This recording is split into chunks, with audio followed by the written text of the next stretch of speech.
อบคุณนายสถานีขอบคุณเจ้าหน้าที่บริการผู้ปิดทองอยู่เบื้องหลังนะครับทุกคนทุกตนทุกองค์และขอความสุขสวัสดีจงมีแก่ท่านสาธุชนญาติโยมวันนี้ขอความสุขจงบังเกิดมีแก่หมู่เฮาศรัทธาเจ้าข้าทั้งหลายที่ได้สดับรับฟังในรายการนี้และเครือข่ายต้องบอกว่าตรงนี้ต้องและเครือข่ายจะได้บางทีก็เรียกว่าลิงก์กันไปลิงก์กันมาเนาะ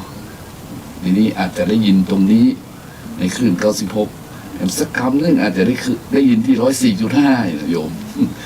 วัดฝ่ายหินหรือได้ยินขึ้นโน้นขึ้นนี้ก็ถือว่าครูบาอาจารย์ก็เห็นว่าวรรคใดเป็นประโยชน์นะธรรมะบทใดที่เป็นเรียกว่าทันยุคทันสมัย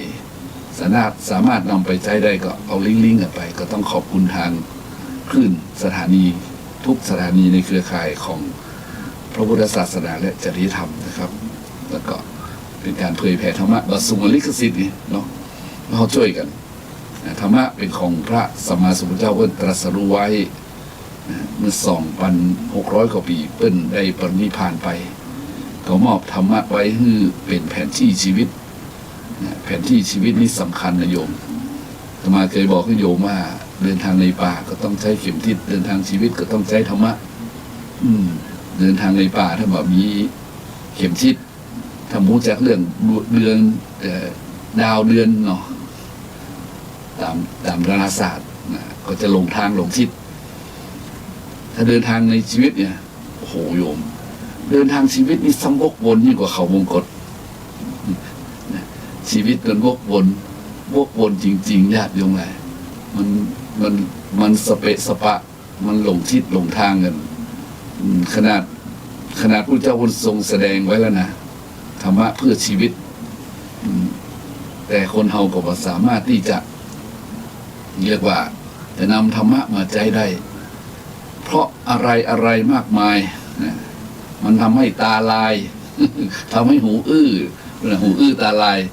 ก็ไม่ใช่เรื่องอย่างนั้นหรอกโยมมันก็คือกิเลสนั่นแหละกิเลสมันพาให้หูอื้อและตาลายไปมันเป็นที่ทำให้จิตใจคนเรามันหม่นเล่าเศร้าหมองกันกิเลสทั้งหลายนะกิเลสทั้งหลายนี่กิเลส1,500ตัณหา108มันทำให้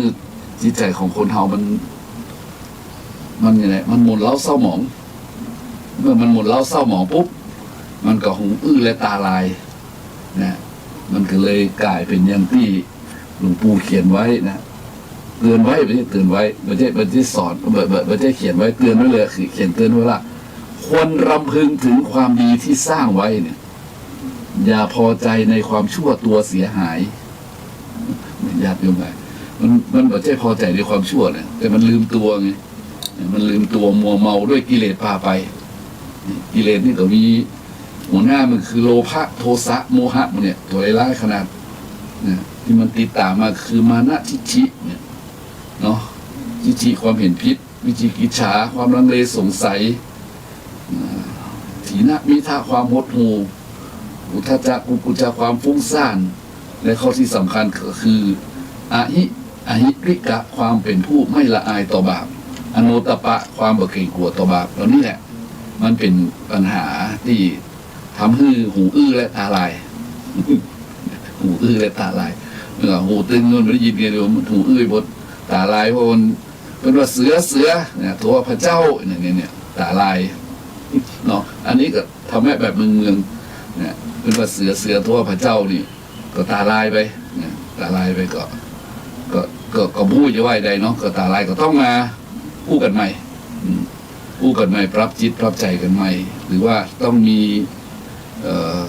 ธรรมะเข้ามาสกิดอย่างแรงโลกมันแรงก็ต้องใจธรรมะแรงนะญาติโยมไหนแต่ถึงจะแรงอย่างใดก็ตามแต่ญาติโยมไหนถ้าบ่สนใจนี่มันบ่ได้นะมันต้องมีความสนใจมันต้องมีฉันทะมีความพอใจความพอใจนี่มันเป็นอย่างที่บอกได้ยากมากนะถ้ามันบอกพอใจแล้วมันถึงบ่ได้เนี่ยถ้ามันพอใจแล้วอยู่ที่ไหนมันถึงเสาะหาจนได้โยมมันพอใจที่จะได้นะมันเปิงใจมันพอใจมันไฟที่จะเอาเนี่ยปะโท มันว่ามันอยู่สูงสุดสอย อยู่บนดอยป่าไม้ถ้าใจมันจะเอาแล้วมันดึง นี่ก็โยมเพราะฉะนั้นก็ต้องมันอยู่ที่ตรงเนี้ยสำคัญตรงนี้แหละเนาะอ่ะวันนี้ก็จะมาอู้ธรรมะธรรมโม อู้ธรรมะธรรมโมโยมแต่หรอธรรมโมมีนาโถพระธรรมเป็นที่พึ่งของเราธรรมโมมีนาโถทีนี้เราในปัจจุบันนี้เราจะเห็นอย่างมากมายที่มันทำให้ฉุกคิดถึงธรรมะไงอาตมาก็มองข่าวดูสื่อต่างๆโยมก็มองข่าวดูสื่อต่างๆเนาะเราก็ต่างมองต่างเสพสื่อเนี่ยมันก็มองแล้วก็ความคิดก็คงมาเหมือนกันเนี่ยเป็นว่า2 คนโยนตามช่อง2 คนโยนตามช่องมันนะคนหนึ่งมองเห็นเป็นโคลนโตมอีกคนตาแหลมคมมองเห็นเป็นดาวดูพราวพรายอันนี้มันน่าคิดมากคนโบราณไม่เขียนไว้จะดีระวังตาลายกันเลยกันนะโยมทีนี้เรามาดูที่ว่าคือว่าคนเราปัจจุบันนี้มันมีอย่างที่ทำให้เราได้หันได้หู้อยู่อย่างประหลาดใจหรอประหลาดที่โดมวันนั้นอาตมาดูข่าวที่เพิ่นปฏิวัติรัฐประหารที่พม่าไงที่พม่าโอ้โหเพิ่นเอาหม้อถ้วยชามรามไห่เอามาเคาะกันหนูดูแล้วมันเป็นสภาพของเรียกว่าธรรมชาติเนาะมีอะไรที่คว้าได้ก็เป็นอาวุธหม้อไหกระมังชามถังเปลเอามาเคาะตัวมาดูแล้วเป็นดนตรีอย่างหนึ่งทีนี้เรามองทะลุเข้าไปในกลุ่มนั้นญาติโยมไหมมันก็ยังมองเห็นคนออกมาประท้วงคนมาเดินขบวนเหมือนเมืองไทยได้เลยล่ะเหมือนเมืองไทยได้เลยอย่างยุคนี้เราเห็นว่าเป็นก่อม็อบประท้วงกันวุ่นวายวายเลยเราก็มองเข้าไปต่างคนก็ต่างมองโยมก็มองอาตมาก็มองเข้าไปพระก็มองเขาก็เห็นพระม่าเนี่ยพระของพม่าก็ออกเดินขบวนนำหน้าเหมือนไม่ธรรมดานะโยมแล้วนี้ดูเข้าไปเราเห็นนี่หลายอย่างแต่วันนี้อาตมาอย่ามองในธรรมธาตุธรรมธาตุคือธาตุเนี่ยนะธาตุตัวนี้เป็นธาตุอย่างธาตุดินน้ำลมไฟนะธาตุสี่นะไม่ใช่ธาตุสอเสือนะโยมไม่ใช่ทอทหารสระอาสอเสือเป็นธาตุโดยธรรมธาตุหรือธรรมธาตุเนี่ยมันคนเฮาที่จะมีอย่างที่มันสอดคล้องนะเหมือนกันถึงจะอยู่รวมกลุ่มกันได้นะถ้าว่ามีอย่างที่สอดคล้องอย่างที่มันธาตุมาตรงกันเนี่ยธาตุนี่มาเหมือนกันนี่มันจะมาเข้ากันนะโยมมันจะมาเข้ากันมันจะไปคนละทิศคนละทางแต่เราเห็นเป็นก่อมอบก็ดีเดินประท้วงก็ดีก่อขบวนก็ดีเราเห็นว่าคนหนึ่งเนี่ยคนหนึ่งก่อโดยอุดมการณ์อย่างหนึ่งอีกคนหนึ่งก็คอยปราบคอยยับยั้งคอยบั่นทอนคอยทำลายคอยหยุดคอยยั้งอย่างแล้วแต่นะมันจะมีกลุ่มเป็นกลุ่มอะไรโยมอย่างเช่นกลุ่มทหารกลุ่มตำรวจกลุ่มทนายความกลุ่มนิสิตกลุ่มนักศึกษากลุ่มหมอกลุ่มเนี่ยพ่อค้าประชาชนกลุ่มนักเรียนกลุ่มสปาร์กลุ่มนี่นะโยมนั้นแต่ละคนที่ในกลุ่มไผ่กลุ่มมันนะธาตุนึงเป็นเหมือนกันเลยธาตุเหมือนถ้าปัจจัยเป็นธาตุเดียวกันนี่ยากที่จะอยู่ในกลุ่มเดียวกันได้อย่างตัวมันมีถ่ายทอดสดวันนี้ก็มีอยู่เนี่ยถ่ายทอดเนี่ยเป็นถ่ายทอดอภิปรายไม่วางใจไม่ไว้วางใจรัฐบาลเนาะประเทศไทยเนี่ยตอนนั้นก็เข้าไปดูเปิ้นหน่อยเราก็ต้องดูเนาะรู้เขารู้เรามันไม่เสียหายเนี่ยแต่ทีนี้เข้าไปแล้วไปจับจังหวะที่เปิ้นไปฟังดูไปว่าเข้าไปดูเพื่อความรู้เนาะว่าเปิ้นอภิปรายกับเรื่องอันใดจะอู้กันเรื่องอะไรอย่างนี้เนาะเราก็เข้าไปดูจะได้หัวเปิ้นคิดอะไรอย่างเปิ้นอู้มาเปิ้นจะมีอย่างที่มันพัฒนาพ่องประชาชนจะได้อย่างพ่องที่มีรัฐสภาที่มีรัฐบาลนี่เนาะฟังเข้าไปโอ้ไปเถียงกันเนี่ยขัดแย้งกันเนี่ยนะประท้วงกับวุ่นวายมันมาเกิดสุนทรีในการฟังกันเลยปิดเนี่ยญาติเดียวเลยแต่ก่อนจะปิดก็ได้คิดว่าโอ้มันธาตุมาเหมือนกันนี่ว่าเนาะไอ้เฮาบ่ใช่เฮาบ่ได้ธาตุนี้ ธาตุเฮาไม่ใช่แบบนี้ธาตุเฮาไม่ใช่แบบนี้นะเฮาก็เลยบ่สามารถจะอยู่อย่างนี้ได้ก็เลยไปเปลี่ยนไปฟังธรรมเนี่ยนะเปลี่ยนไปฟังสื่อรายการธรรมะเนี่ยโจไปไอ้เฮาคงเป็นธรรมธาตุนะก็เลยคิดเลยกับวันนี้ก็เลยมาอ้วญาติโยมฟังก็เลยธรรมธาตุนะเป็นธรรมธาตุก็เลยชอบมันเย็นมันสบายมันสร้างสรรค์จิตนะทำให้เกิดสมาธิมันแบบฟุ้งซ่านเนี่ยเราฟังนี้ผมรู้สึกสบายไหมก็เลยเอาเป็นธรรมธาตุเนาะเนี่ยอันนี้ไปเที่ยวเข้าข้างตัวเองนะยกตัวเองเพื่อเปรียบเทียบในญาติโยมไหนก็เลยว่านึกถึงญาติโยมไหนฟังแล้วญาติโยมบางคนก็มีความสนใจใครรู้ทั้งธรรมะทั้งเหตุการณ์บ้านเมืองทั้งอย่างสภาพสเปนเนาะเพราะว่าโลกนี้มันเป็นเรียกว่าน่าศึกษาน่าศึกษาโลกนี้เป็นสิ่งที่น่าศึกษาและมีแหล่งน่าศึกษาคือโดยธรรมชาติของโลกมันก็โยมและยังบอกพอคนที่อยู่เนี่ยคือมนุษยชาติทั้งหลายก็น่าศึกษาแต่ละคนแต่ละเผ่าพันธุ์ชาติพันธุ์เนี่ยมันจะเหมือนกันไปเลยเนาะอย่างเขาเห็นเลยเนี่ยตอนนี้พม่าเขาฮู้เลยเปิ้นเอาอย่างมาลงเขาได้ศึกษามากมายเมื่อโยมทีนี้ก็มาถึงคนในโลกนี้ก็มันชาติพันธุ์ก็ต่างกันไอ้ยังก็ต่างกันหมดเลยโยมจึงแบบแปลกใจเลยว่าความคิดเห็นมันจะต้องแตกต่างกันยิ่งเขามาอ่านในพระไตรปิฎกของพระสัมมาสัมพุทธเจ้านี่เรื่องความแตกต่างกันเรื่องความเข้ากลุ่มอยู่ร่วมกันนี่ยิ่งเห็นชัดเลยโยมจึงวันนี้จะพูดเรื่องเนี้ยเรื่องความเข้ากันได้โดยธาตุอันนี้เอามาจากตำรับตำราเอามาจากพระไตรปิฎกเลยนะโยมเอามาให้ญาติโยมได้ฟังได้เกิดความเปรียบเทียบว่าพระเจ้าพูดถึงเรื่องนี้อย่างไรนะความจริงแล้วมันก็อาจจะคนละเรื่องแต่เราอ่านธรรมะแล้วเรามาอยู่ในปัจจุบันนี้เห็นว่ามันคล้ายๆกันเนี่ยมันคล้ายๆกันคนที่อยู่ด้วยกันเป็นหมู่เป็นกลุ่มและอยู่ได้อย่างดีอยู่ได้อย่างทนทานแล้วทำงานร่วมกันยังมีความสุขแสดงว่าเพื่อนมีความชอบอย่างเดียวกันเนี่ยความชอบอย่างเดียวกันความเห็นอย่างเดียวกันเนี่ยคิดเหมือนกันอยู่ชอบเหมือนกันคล้ายๆกันเพื่อนได้อยู่ด้วยกันได้อย่างกลุ่มมอบต่างๆเนี่ยแล้วก็กลุ่มคนที่ห้ามทั้งหลายเนี่ยมันมีกลุ่มประท้วงกับกลุ่มห้ามเนาะถูกง่ายๆตรงนี้มันอยู่ด้วยกันได้เพราะมันมีธรรมธาตุเดียวกันนะทีนี้มาดูเพื่อนว่าอะไรนะเพื่อนว่าอีเพื่อนบอกว่าดูก่อนภิกษุทั้งหลายดูก่อนภิกษุทั้งหลายสัตว์ทั้งหลายย่อมเข้ากันได้ย่อมลงกันได้โดยธาตุคนมีศรัทธาย่อมเข้ากันได้ย่อมลงกันได้กับคนมีศรัทธาคนมีใจละอายต่อบาปก็เข้ากันได้ลงกันได้กับคนที่มีใจละอายต่อบาปคนมีความเกรงกลัวต่อบาปก็เข้ากันได้ลงกันได้กับคนที่มีความเกรงกลัวต่อบาปคนที่สดับตรับฟังมากก็เข้ากันได้ลงกันได้กับคนที่สดับตรับฟังมากคนที่ปรารภความเพียรก็เข้ากันได้ลงกันได้กับคนที่ปรารภความเพียรคนที่มีสติตั้งมั่นก็เข้ากันได้ลงกันได้กับคนที่มีสติตั้งมั่นคนที่มีปัญญาก็เข้ากันได้ลงกันได้กับคนที่มีปัญญา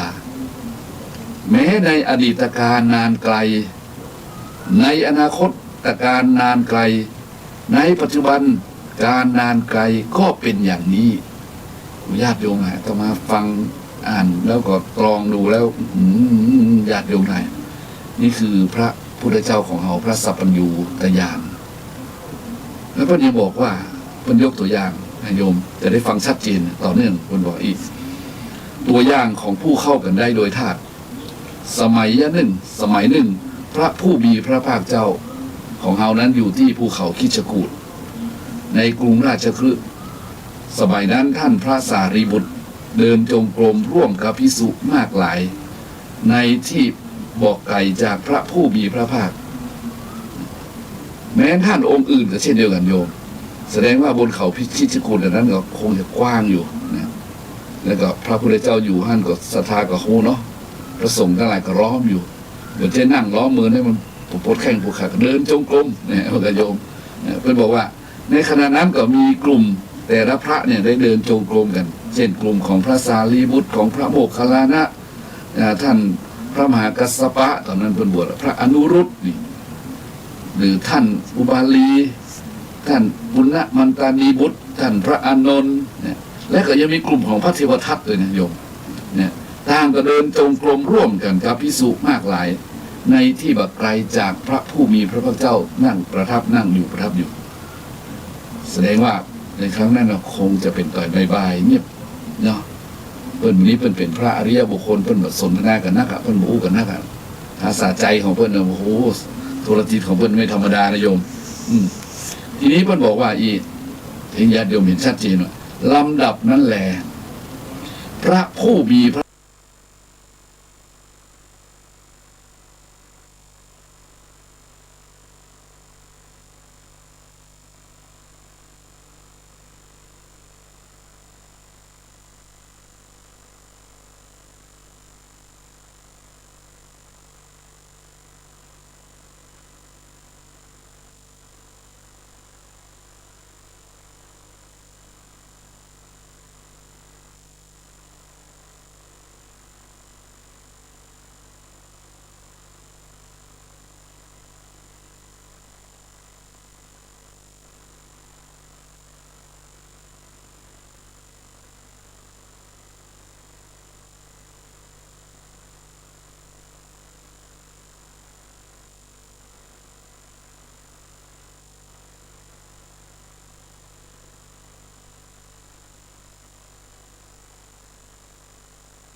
ตนอื่นนี่เนี่ยเพิ่นบอกว่าเห็นไปอยู่กับกลุ่มอย่างเช่นไปอยู่กับท่านพระอุบาลีเนาะพระอุบาลีก็กลุ่มพระธรรมวินัยอยู่กันครับวินัยทรอยู่กันมาถึงพระเทวทัตบอกว่าภิกษุทั้งหลายนั้นเนี่ยกลุ่มน่ะเป็นผู้มีความปรารถนาลามกต่อมาแล้วขำเลยโยมโอ้โหสุดยอดเลยนี่นะเดี๋ยวเลยมาญาติโยมฟังเนี่ยพระเจ้ามันบอกว่าดูก่อนภิกษุทั้งหลายสัตว์ทั้งหลายย่อมเข้ากันได้วะนะลงกันได้โดยธาตุผู้มีอัธยาศัยเลวลอลิงนะอัธยาศัยเลวซามนั่นนะย่อมเข้ากันได้ ย่อมลงกันได้กับผู้มีอัธยาศัยเลวซามวะนะถ้าเลวมันฟังเร็วไปเนาะผู้มีอัธยาศัยดีงามย่อมเข้ากันได้ลงกันได้กับผู้มีอัธยาศัยที่ดีงามดูก่อนภิกษุทั้งหลายแม้ในอดีตการนานไกลสัตว์ทั้งหลายก็เข้ากันได้แล้วลงกันได้แล้วโดยธาตุทั้งผู้มีอัธยาศัยเลวอัธยาศัยดีงามดูก่อนภิกษุทั้งหลายแม้ในอนาคตการนานไกลสัตว์ทั้งหลายจะเข้ากันได้ลงกันได้โดยธาตุทั้งผู้มีอาศัยเลวอัธยาศัยเลวอัธยาศัยดีงาม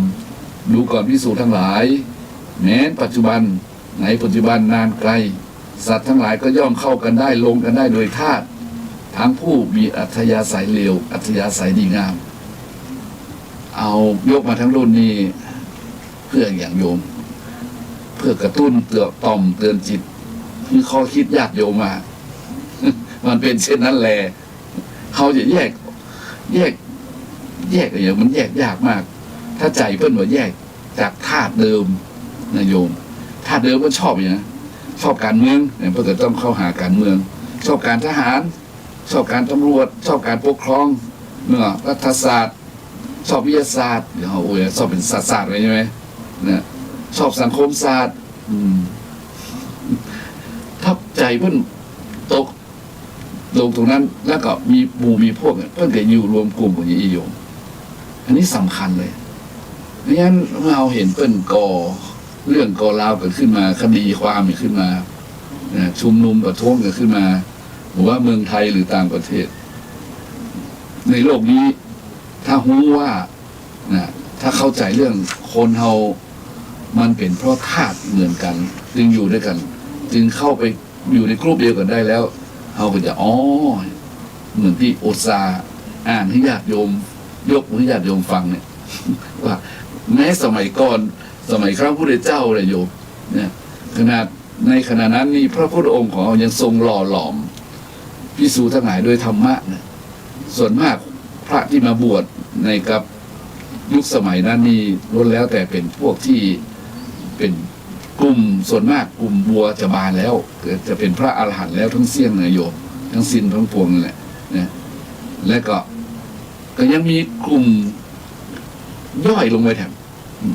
โดยธรรมธาตุของแต่ละตนเหมือนกันอย่างท่านพระสารีบุตรเนี่ยเป็นปัญญาโดยธรรมธาตุของเพื่อนเป็นปัญญาล้วนๆเนี่ยอธิษฐานไว้ตั้งแต่โบราณในการสมัยพระพุทธเจ้าก็นั่นแหละโยมเนี่ยขอให้ได้เป็นพระอัครสาวกผู้ทรงปัญญาสามารถถึงโอวาทธรรมแก่พระภิกษุทั้งหลายได้เลย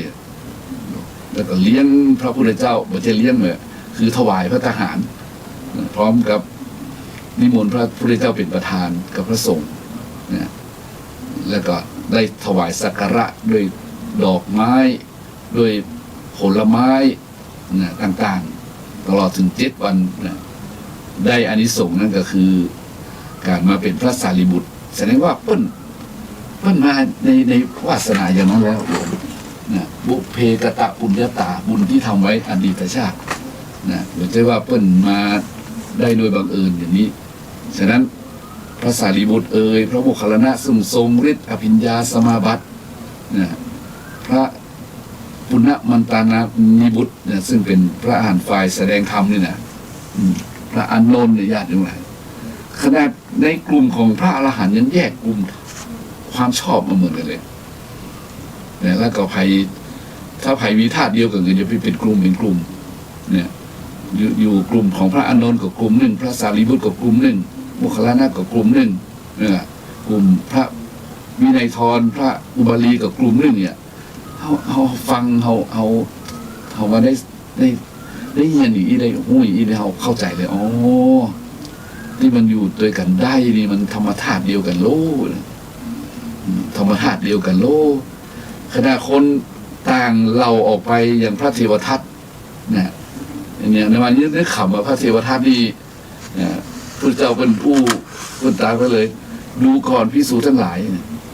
แต่ท่านทั้งหลายเห็นเทวทัตกำลังเดินจงกรมร่วมกับภิกษุมากหลายหรือไม่เห็นพระเจ้าข้าพระเจ้าว่าดูก่อนภิกษุภิกษุเหล่านั้นทั้งหมดเป็นผู้มีความปรารถนาลามกญาติดูไหมปรารถนาลามกนี่ไม่ใช่ว่าเป็นคำหยาบในลามกตัวเปรตไม่ใช่นะลามกเลยที่คือเป็นคนที่ยังอย่างพระเทวทัตเนาะอย่างเป็นปรารถนาอยากจะเป็นใหญ่อยากเป็นใหญ่อยากจะแทนพระพุทธเจ้าเนี่ยแล้วก็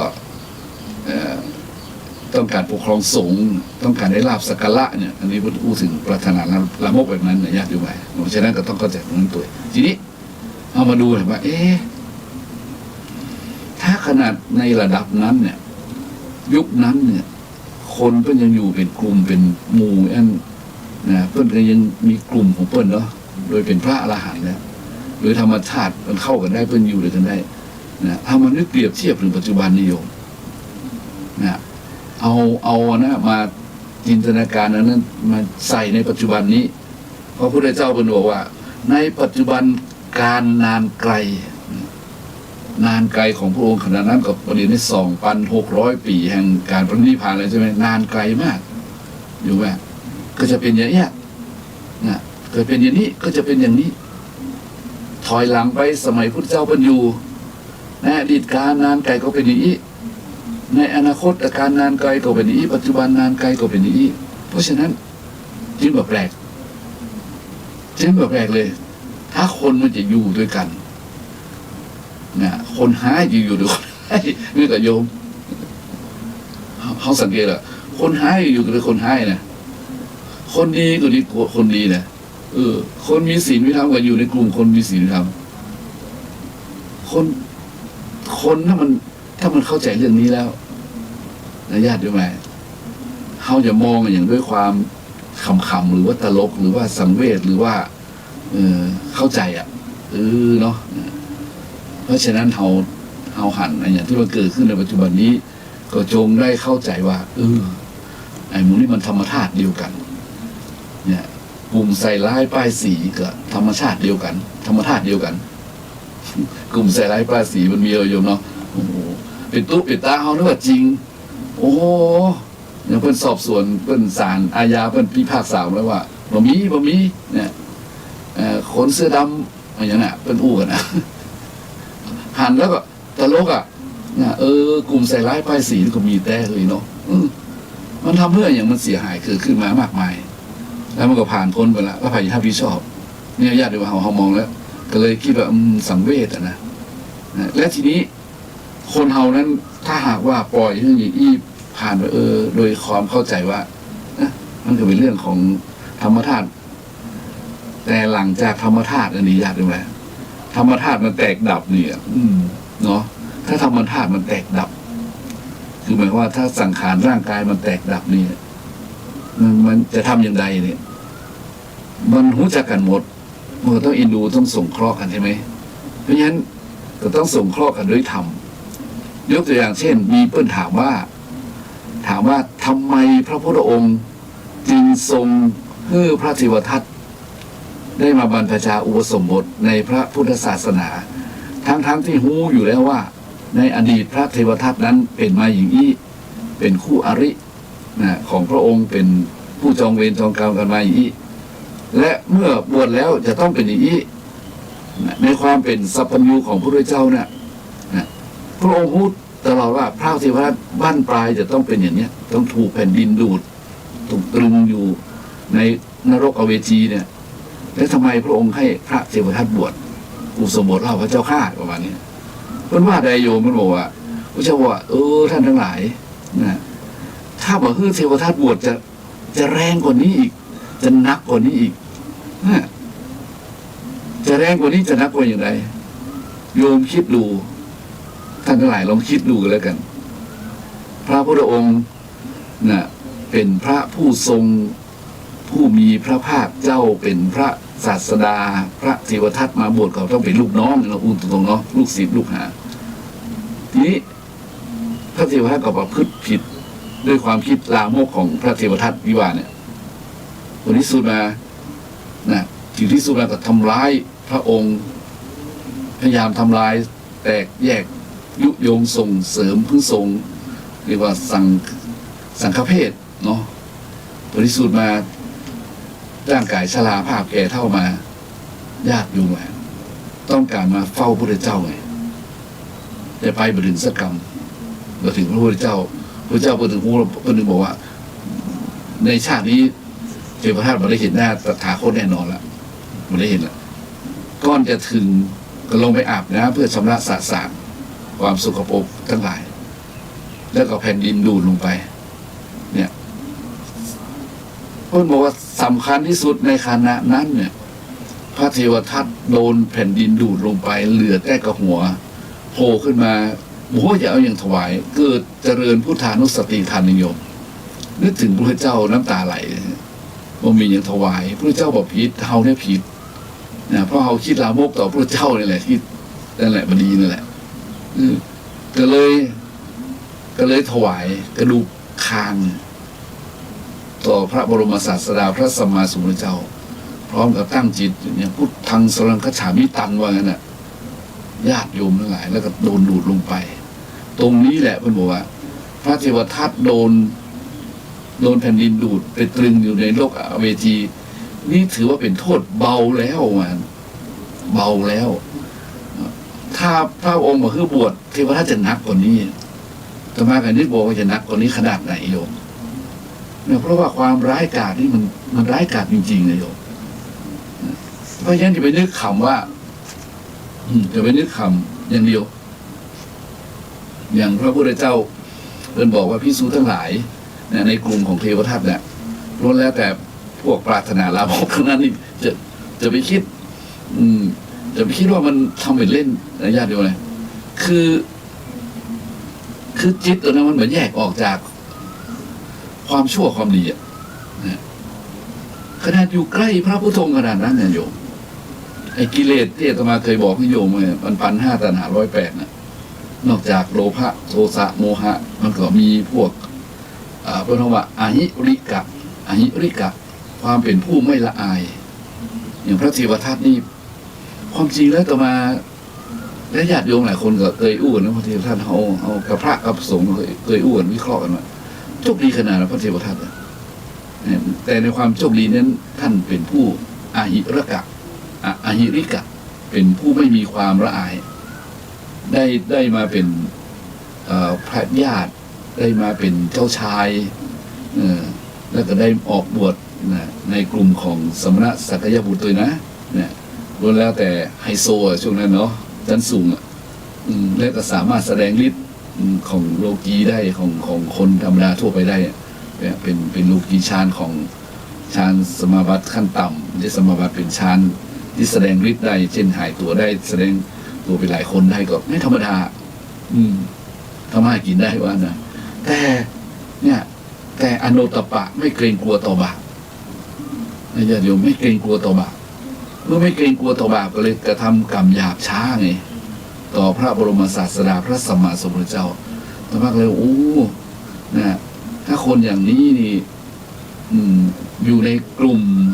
เขาเห็นเนาะ กลุ่มนักการเมืองก็ดีกลุ่มทหารก็ดีกลุ่มตำรวจก็ดีกลุ่มพ่อค้าก็ดีกลุ่มนักปกครองก็ดีกลุ่มอย่างนั้นแต่ถ้ามีคนอีกเป็นหัวหน้ากลุ่มมันสามารถเป็นดึงชวนเป็นพลังดูดที่มันชอบเหมือนกันมาเนี่ยมันมีพลังนะมันมีพลังทำความดีถ้ามันอยู่ในกลุ่มดีพลังความชั่วมันอยู่ในกลุ่มชั่วมันก็น่าอันตรายเหมือนกันแต่ทีนี้ก็ขอเตือนไว้เลยว่าบอกว่าอยู่ในกลุ่มดีหรือกลุ่มชั่วจะมีพลังในดูดในกลุ่มไหนก็แล้วแต่ก็ต้องเรียกว่าต้องคำนึงถึงสุดท้ายของชีวิตหรือว่าหลังจากที่เบื้องหน้าแต่ตายเพราะกายแตกอย่าลืมว่าเบื้องหน้าแต่ตายเพราะกายแตกมันมีทุกคนบอกว่าธรรมธาตุนั้นจะอยู่ในไข่จะเห็นต่างอย่างไรผลที่สุดมาธาตุนึ่งดินน้ำลมไฟเนี่ยธาตุทั้ง4เนี่ยมันก็สามารถจะคงสภาพได้มันก็ธาตุทั้ง4นี่มันก็สามารถคงสภาพได้เมื่อมันคงสภาพได้มันก็เป็นไปตามกาลเวลาเรียกว่ามันเป็นอนิจจังอยู่แล้วร่างกายนี้เพราะฉะนั้นเมื่อเบื้องหน้าแต่ตายเพราะกายแตกต้องคิดไว้ตัวเนี่ยกายมันแตกกายแตกตายทำลายขันธ์เนี่ยธาตุทั้ง4นี่มันอยู่มาได้แล้วมันแตกตายทำลายขันธ์5ก็อยู่ได้แล้วมันแตกหมดแล้วเรียกว่าตายนะพอตายมาแล้วไปไหนล่ะเนี่ยตายแล้วก็ไปประจ้าเนี่ยนี่ก็โยมร่างกายก็ไปเผาไปทิ้งประจ้าแต่ใจมันยังไม่ตายนะท่านอย่าลืมนะใจมันยังมีกิเลสอยู่ท่านนะใจมันมีกิเลสอยู่ไอ้ใจที่มีกิเลสนี่แหละมันจะเป็นเหตุให้ไปรับกรรมนะใจที่ไม่ตายใจที่มีกิเลสนี่แหละมันเป็นเหตุทำให้รับกรรมถ้าเราทำกุศลกรรมไว้มันก็เป็นเหตุนำไปรับกรรมที่เป็นสิ่งที่ดีงามเป็นกุศลกรรมนึกออกกุศลกรรมทำไว้เมื่อยังมีชีวิตอยู่ มันหนีไปไหนนะมันหนีไปไหนมันหนีไปไหนจริงๆมันติดตามข้ามภพข้ามชาติจริงๆครูบาอาจารย์สอนไว้อย่างนั้นพระพุทธศาสนาสอนอย่างนั้นและทำนองเดียวกันนะอกุศลกรรมที่ทำไว้นะที่ทำไว้อย่างใดเนี่ยอย่างหลวงพ่อเพิ่งเขียนไว้เนี่ยเพิ่นบอกว่าอะไรหลวงพ่อเขียนว่าถ้าประมาทพลาดพลั้งไม่ยั้งคิดนะถ้าประมาทพลาดพลั้งไม่ยั้งคิด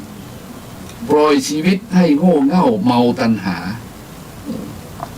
จะขาดทุนบุญเก่าหมดลดราคาสู่โลกหน้าระทมทุกข์สุขไม่มีโยมมันอย่างใดอย่างใดก็ขอธรรมธาตุทั้งหลายโดยธรรมธาตุทั้งหลายโดยความเป็นคนเท่ากันนี่นะเท่ากันคือเกิดเท่ากันแก่เท่ากันเจ็บเท่ากันตายเท่ากันเนี่ยทุกคนแก่เจ็บตายเท่ากันนี่นะก็ต้องมาสังวรนะต้องมาสำรวมจิตสำรวมใจใหม่ว่านะ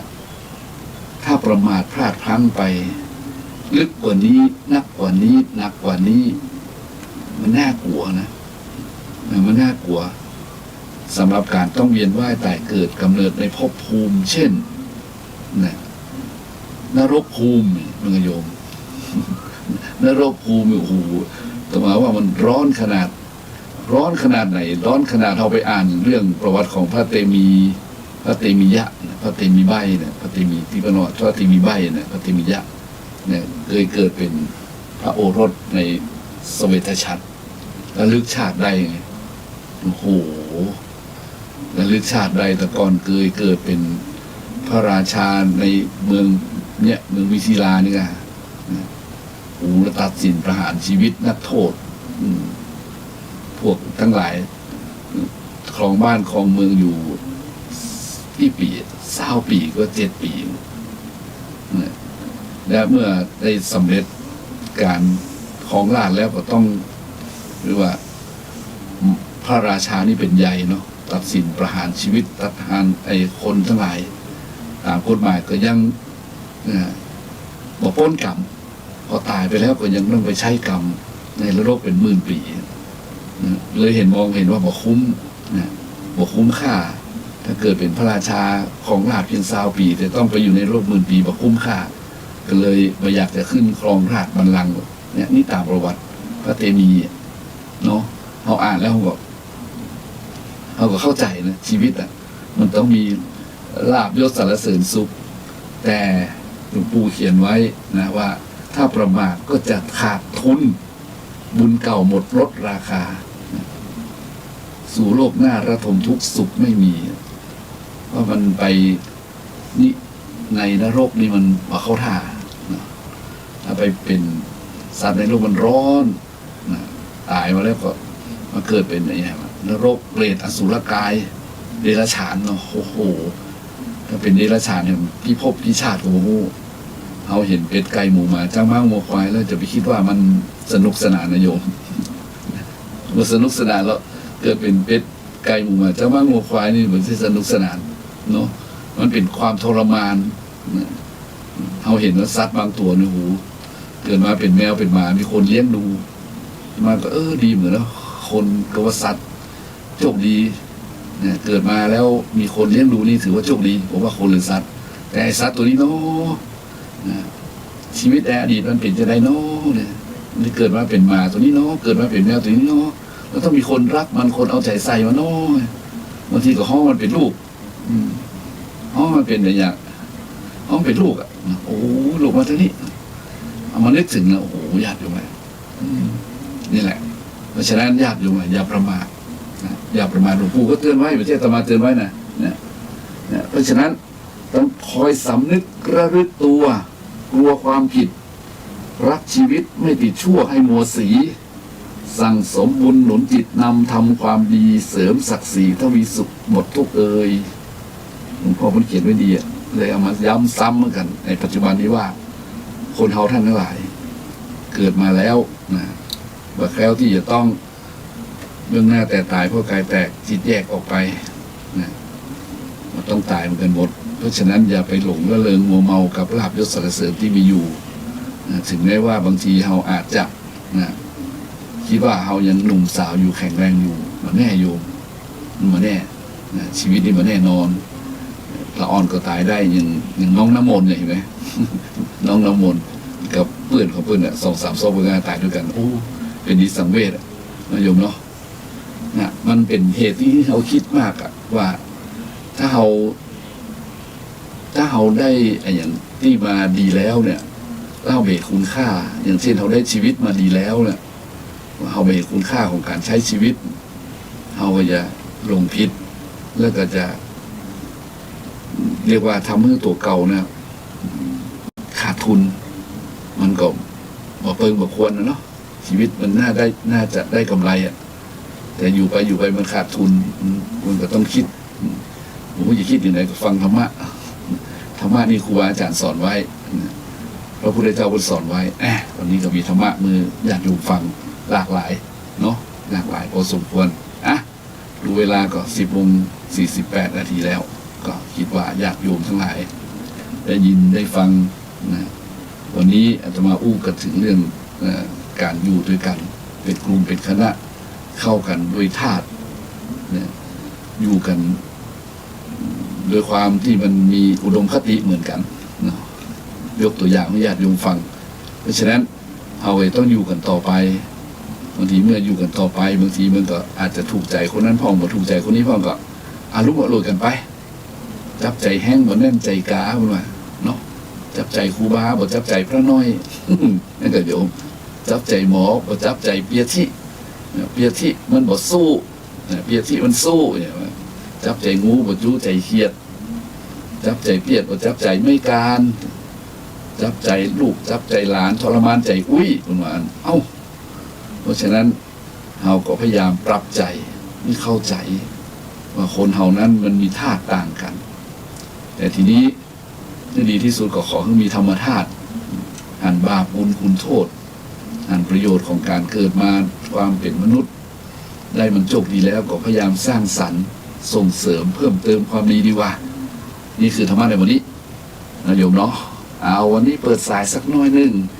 ที่นี่รายการธรรมะสว่างใจธรรมะเพื่อการสืบสารและเพิ่มแรงบันดาลใจวัดชัยสถาน053-114-332โยมมีคนโทรมาเข้าใจเนาะจะเจริญพรโยมข้าพเจ้าวันนี้เป็นน้อยมาก่อนเลยนี่เลยมาก่อนยังไม่ได้อันอยู่กับฉันธรรมะวันนี้ถูกใจนะน้อยหันหลวงก้อนในวัดอย่างนี้นะธรรมะครูในวัดมีเหรอเจ้าวัดนะบางคนบอกเขาไปวัดนั่ง4-5 คนไปยังมันนี่ไปยังธรรมะครูแบบเดี๋ยวนี้มันไม่แต่นะอันนั้นพระเจ้าไปบอกไว้หมดแล้วจ้ะคือใจเลยธรรมะครูเลยวันนี้นะมันเป็นธรรมชาติเลยมันต้องเข้าใจเลยเจ้าเป็นธรรมชาติอย่างธรรมะครูแบบเดี๋ยวนี้แต่มันชอบเป็นอย่างกันอยู่ด้วยกันฮะคนนี้มันชอบเล่าขวัญด้วยก็ชอบอยู่กับเล่าขวัญน่ะแต่ถ้าแบบน้อยลูกไปหายใจแบบมันจะอื่นเนาะมันจะอื่นเลยนะเนาะเข้าใจคนเดียวเด้อเจ้าเข้าใจจะดีเลยเจ้าภาษาเจ้าไม่น้อยเข้าใจละโยมไม่น้อยเข้าใจก็ดีนะเพราะฉะนั้นถ้าเราเข้าใจเรื่องอยู่กันโดยธาตุเข้ากันได้โดยธาตุเนี่ยเราจะให้อภัยซึ่งกันและกันธาตุมันเหมือนกันเพราะนั้นทุกเจ้าเป็นเทศอีกนะเนาะแต่ทีนี้ก็คิดต่อไปกันว่าเราโยมเนาะโทรมาได้เนื้อ053-114-332ที่นี่รายการธรรมะสว่างใจธรรมะเพื่อการสืบสานและเพิ่มแรงบันดาลใจวัดไซสานตอนนี้เขาประชาสัมพันธ์หน่อยสถานญาติโยมขอประชาสัมพันธ์งานมรณกรรมโดยพระหลวงเหรียญมโนราชอายุ69 ปีอดีตผู้ใหญ่บ้านหมู่12ตำบลสันกุเลยบ้านป่าเสาน้อยเนาะได้ถึงแก่กรรมไปด้วยโรคภัยไข้เจ็บตอนนี้ภรรยาบุตรธิดาก็ตั้งศพบำเพ็ญกุศลที่วัดชัยสถานบ้านป่าเสาน้อยเนี่ยคืนนี้พระครูมงคลจะไปลงเปรตญาติโยมที่รู้จักพระหลวงเหรียญมโนราชอยู่ใกล้ไม่ได้รับข่าวอย่างก็วันนี้ประชาสัมพันธ์หน่อยเนาะ เลยก็บอกคือลูกหลานก็มีความเสียใจอยู่เนาะเพราะอายุยังไม่นักเตือฉะนั้นก็ขอประชาสัมพันธ์ให้ญาติโยมนะวันคืนนี้ก็จะเป็นคืนเทศคืนสุดท้ายนิมนต์พระครูมงคลศิโรมาเทศและก่อนพรุ่งนี้จะทำการชาปนกิจศพที่สุสานต้นส้มเนาะอันนี้ก็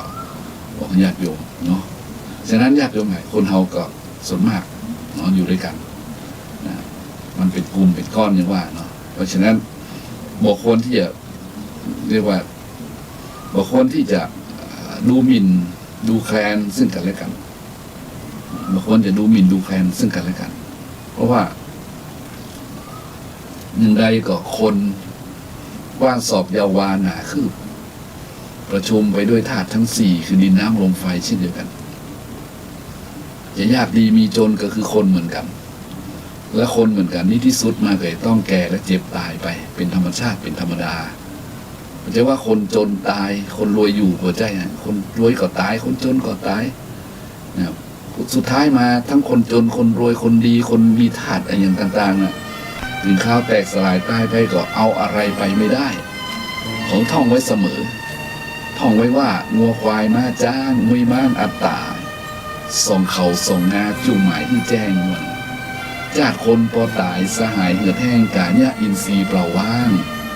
ส่วนชั่วกับดียังมีอยู่ข้างประดับโลกหน้าเตรียมตนแลนายเฮ้ยท่องไว้เนี่ยท่องไว้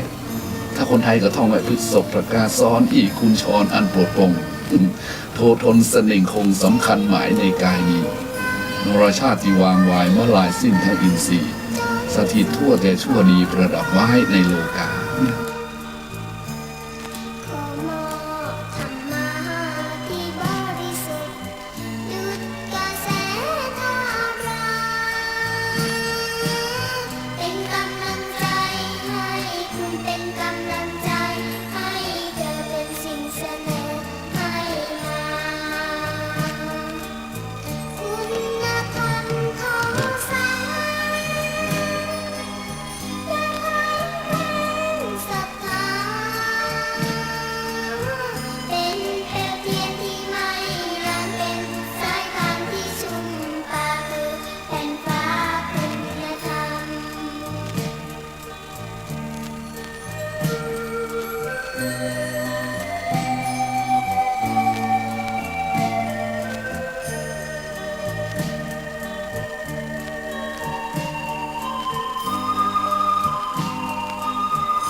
อบน้อมแด่สมเด็จพระผู้มีพระภาคเจ้าพระองค์นั้นซึ่งเป็นพระอรหันต์ตรัสรู้ชอบเป็นผู้รู้ผู้ตื่นผู้เบิกบานได้ด้วยพระองค์เอง ขอนอบน้อมเคารพบูชาพระธรรมคำสั่งสอนของพระบรมศาสดา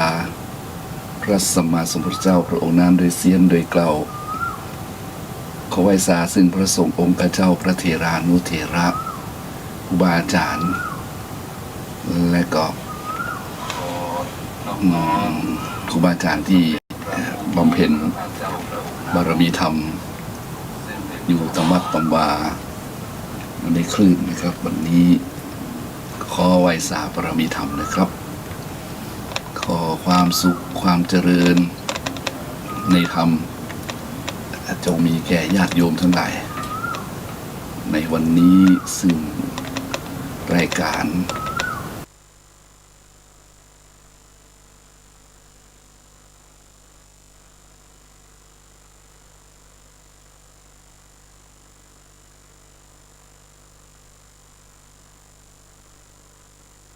นี่เป็น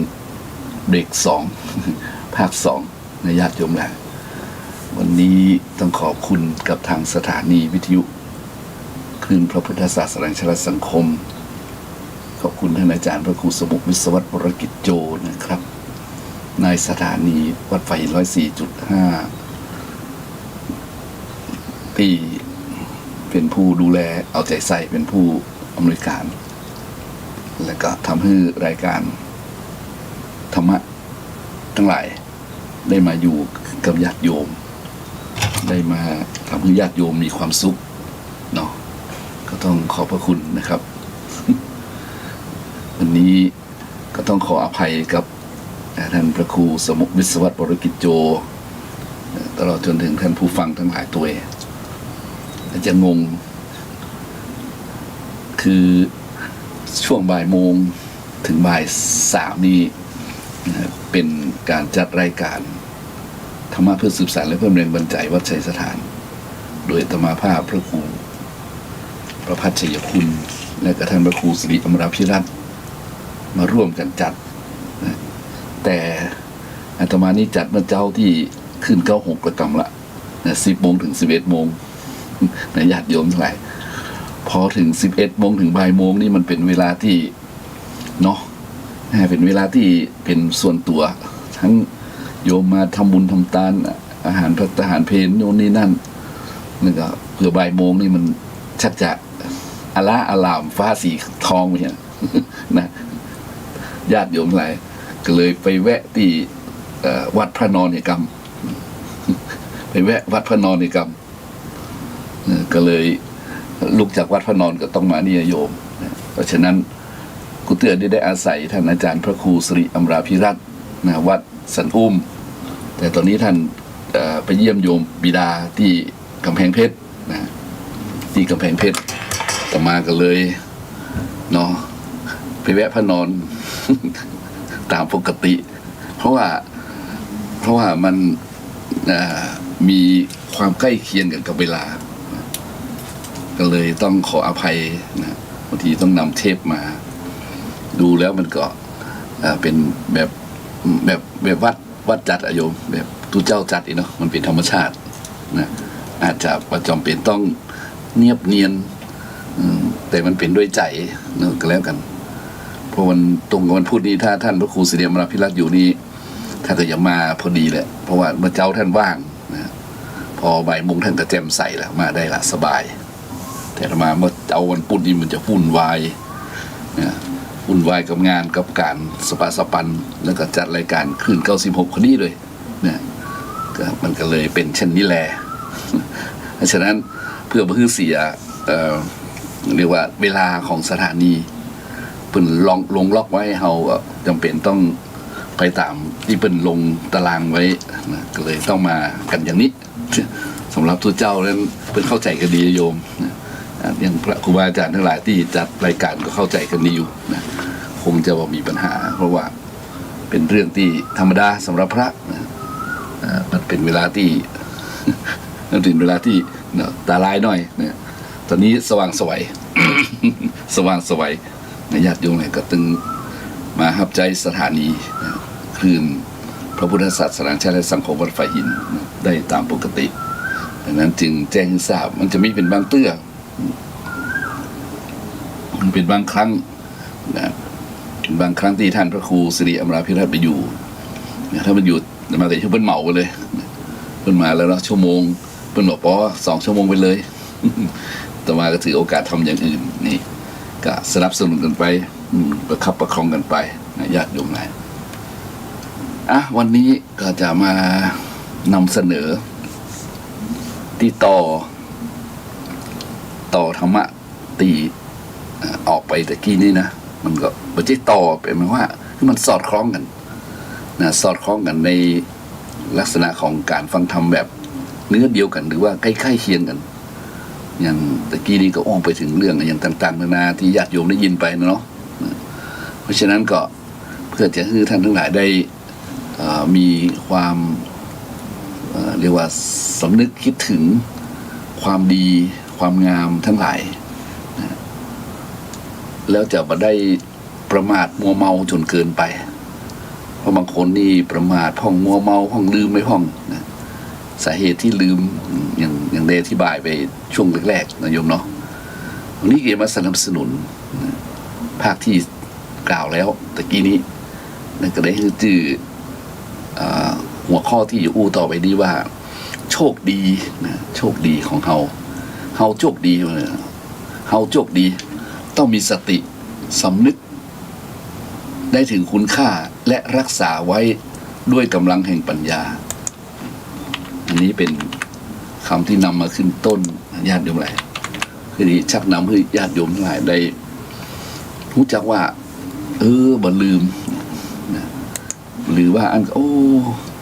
เนาะเนี่ยเผื่อหูคิงน้ำปิงพอแห้งเนี่ยนะโยมเนาะ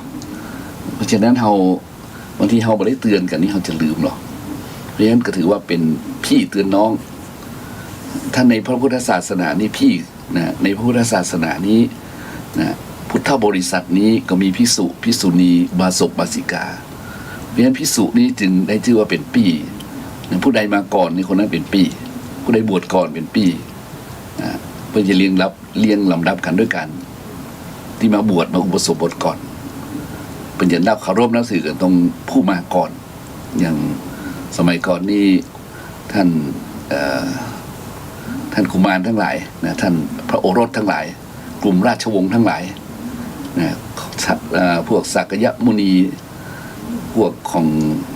กษัตริย์ทั้งหลายที่บวชนะมาเป็นกลุ่มเพื่อจะให้คนที่บวชก่อนนะเป็นผู้ที่ใหญ่ที่สุดนะญาติโยมเลยเหมือนท่านเนี่ยที่บวชก่อนในกลุ่มของพระอานนท์พระอนุรุตอุบาลีญาติโยมเลยฉะนั้นก็จะคือเขาเคารพกันด้วยเหตุนี้ในทางพระพุทธศาสนานี้ภิกษุนี่จึงเป็นพี่ใหญ่อาตมาอยู่ในกลุ่มของพี่ใหญ่ในญาติโยมเลยเตือนน้องๆเนี่ยเตือนน้องๆซึ่งเป็นไม่ใช่โยมกับไม่ใช่พระนะไม่ใช่พระเป็นรุ่นน้องหมายว่าโยมเนี่ยทั้งหลายเนี่ยเป็นรุ่นน้องภิกษุภิกษุณีแล้วก็อุบาสกอุบาสิกาก็คือตัวเจ้ามีหน้าที่เตือนศรัทธานั่นเองเตือนศรัทธาบอกศรัทธานะฮึสตินะอย่างฮึสติว่าเฮานี่นะโชคดีเนาะเฮานี้โชคดีนะที่เกิดมาเนี่ยที่เกิดมาในสัพพยะที่เหมาะสมหลายอย่างเกิดมาแล้วมันเหมาะสมหลายอย่างเกิดในเมืองอย่างเมืองเฮาเนี่ยเมืองไทยนะถือบ้านเปิ้นก็ได้บ้านเปิ้นเมืองลาวเมืองพม่าเมืองเขมรเพิ่นก็สัพพยะของเปิ้นเนี่ยแต่เฮาเกิดในเมืองไทยก็บอกว่าเฮานี่โชคดีนะเฮานี่มีสัพพยะที่ดีเพราะฉะนั้นเฮาได้เกิดมาเป็นมนุษย์นี่เห็นไหมเฮาก็โชคดีนะแล้วยิ่งเขาได้พบพระพุทธศาสนาถึงแม้ว่าเฮาจะไกลพระบรมศาสดาเฮาจะห่างไกล 2,000 กว่าปีแต่เฮายังโชคดียังมีเนื้อหาสาระธรรมอยู่นะยังได้เห็นพระพุทธประธานได้เห็นโบสถ์ได้เห็นวิหารได้เห็นกิจกรรมงานเกี่ยวเนื่องกับพิธีทางศาสนา และที่ข้อสำคัญนั้นก็ยังมีพระนะบรมศาสดาแล้วก็ยังมีศาสนทายาทศาสนทายาทที่ได้มีทายาทของพระบรมศาสดาคือพระสงฆ์ได้เผยแผ่ธรรมอยู่เขายังได้มีการทำบุญทอดผ้าป่าทอดกฐินมีกินมีตาลมีงานมงคลงานว่ามงคลอยู่เนี่ยเขาอย่าลืมนี่คือความโชคดีโยมนะตามที่อันพระอินทร์เพิ่นได้ตัดกับหมู่เหล่าเทวดาไว้ว่าท่านทั้งหลายท่านละทุกทั้งหลายสถานที่เกิดกำเนิดที่ดีที่สุดถือว่าเป็นสุคติสถานก็คือมนุษย์โลกมนุษย์ภูมิเพราะมนุษย์ภูมินั้นสามารถทำบุญทำทานได้รักษาศีลได้มีธรรมเพื่อฟังนี่เป็นต้นเพราะฉะนั้นก็มาเตือนกันว่าเฮาเนี่ยโชคดีนะโชคดีที่สุดแล้วที่เกิดมาเป็นคนไทยอยู่ในเมืองไทยนะซึ่งอย่างมันดีอะนะโยมแต่เดี๋ยวนี้มันก็มีอย่างพ้องที่มันอาจจะโยมอาจจะคิดใครหัวนะหัวเราะโชคดีแต่กว่าท่านก็คิดเอาคนเดียวกันแล้วกันแต่มาถือว่าโชคดีอยู่นะเพราะฉะนั้นรวมๆแล้วยังโชคดีกว่าโชคดีอยู่ที่เฮามีที่พักอาศัยสะดวกที่อยู่เหมาะสมอากาศดีอยู่อะนะเรียกว่าที่อยู่ดีนะญาติโยมหลายแล้วก็ยังโชคดีอยู่นะมีบุคคลที่แวดล้อมที่เหมาะสมที่เกี่ยวข้องที่ทำให้สบายใจยังได้เห็นหน้า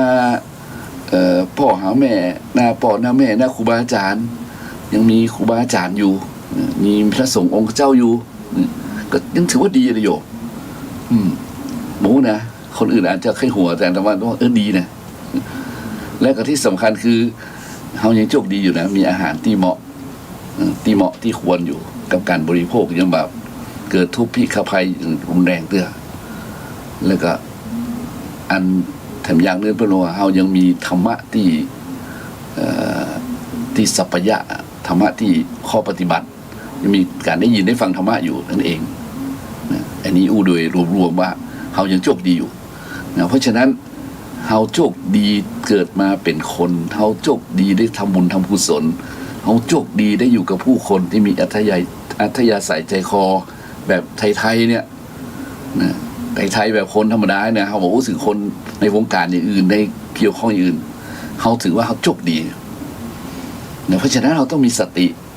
เราต้องระลึกได้สำนึกได้ถึงคุณค่าและควรจะรักษาไว้ด้วยกำลังแห่งปัญญาอันนี้เป็นเรื่องที่จะนำมาบอกกับญาติโยมว่าเขาจะญาติจะใดนะฟังรายการในนั้นครูบาอาจารย์ว่าเขาต้องฮักวัดฮักวาเขาต้องสนับสนุนเขาจะต้องหรือว่าบ่ลืมวัดเนาะทีนี้เขาก็มาเติมมาเสริมก็แทนจะเป็นความโลภความโกรธความหลงนะความมัวเมาความประมาททั้งหลายทั้งปวงนะเรียกว่ากิเลสทั้งหลายทั้งปวงนั้นเข้ามาเรียกว่าเข้ามาทำเพื่อจิตใจของเขานั้นบ่นเล่าเศร้าหมองกันหมดบางครั้งบางคราวญาติโยมอาจจะลืมตัวมัวเมาเขาอาจจะลืมตัวมัวเมาอ่ะนะเพราะว่าถ้าคนลืมตัวมัวเมานั้นมันก็เป็นไปอย่างที่ท่านได้ฟังเดี๋ยวเจ้าบอกว่ามันเป็นเพราะความโลภความโกรธความหลงยังบ่พอนะมันยังมีทิฏฐิมานะมันยังมีเรียกว่ากิเลสทั้งหลายนะซึ่งพระองค์ก็ทรงแสดงไว้เราก็รู้จักมันนะทีนี้เราบ่สามารถจะบังคับมันได้เราบ่สามารถที่มันจะเราบ่สามารถที่จะทำให้มันอยู่ในอำนาจของเขาได้ก็เพราะว่าบางครั้งบางคราวอยู่เนาะการปฏิบัติธรรมนี่บางคนก็เพ่งเอาที่สมถกรรมฐานนะมันก็ดีนะโยมแต่บางครั้งถ้าสมถะเหมือนกับเอาก้อนหินก้อนดินไปทับหญ้าไว้มันก็โยมถ้าเอาก้อนหินออกหญ้ามันก็งอกขึ้นมาแถมหญ้ามันก็งอกขึ้นเงยขึ้นมาแถมมันก็เติบโตขึ้นมาแถมอุปมานี้ฉันใดนะอุปมานี้ฉันใดเพิ่งก็บอกว่าถ้าเราพิจารณาถึงโทษภัยแล้วเนี่ยนะโดยเฉพาะรู้จักรู้ทันรู้เท่ากับกิเลสทั้งหลายเขาก็จะถอน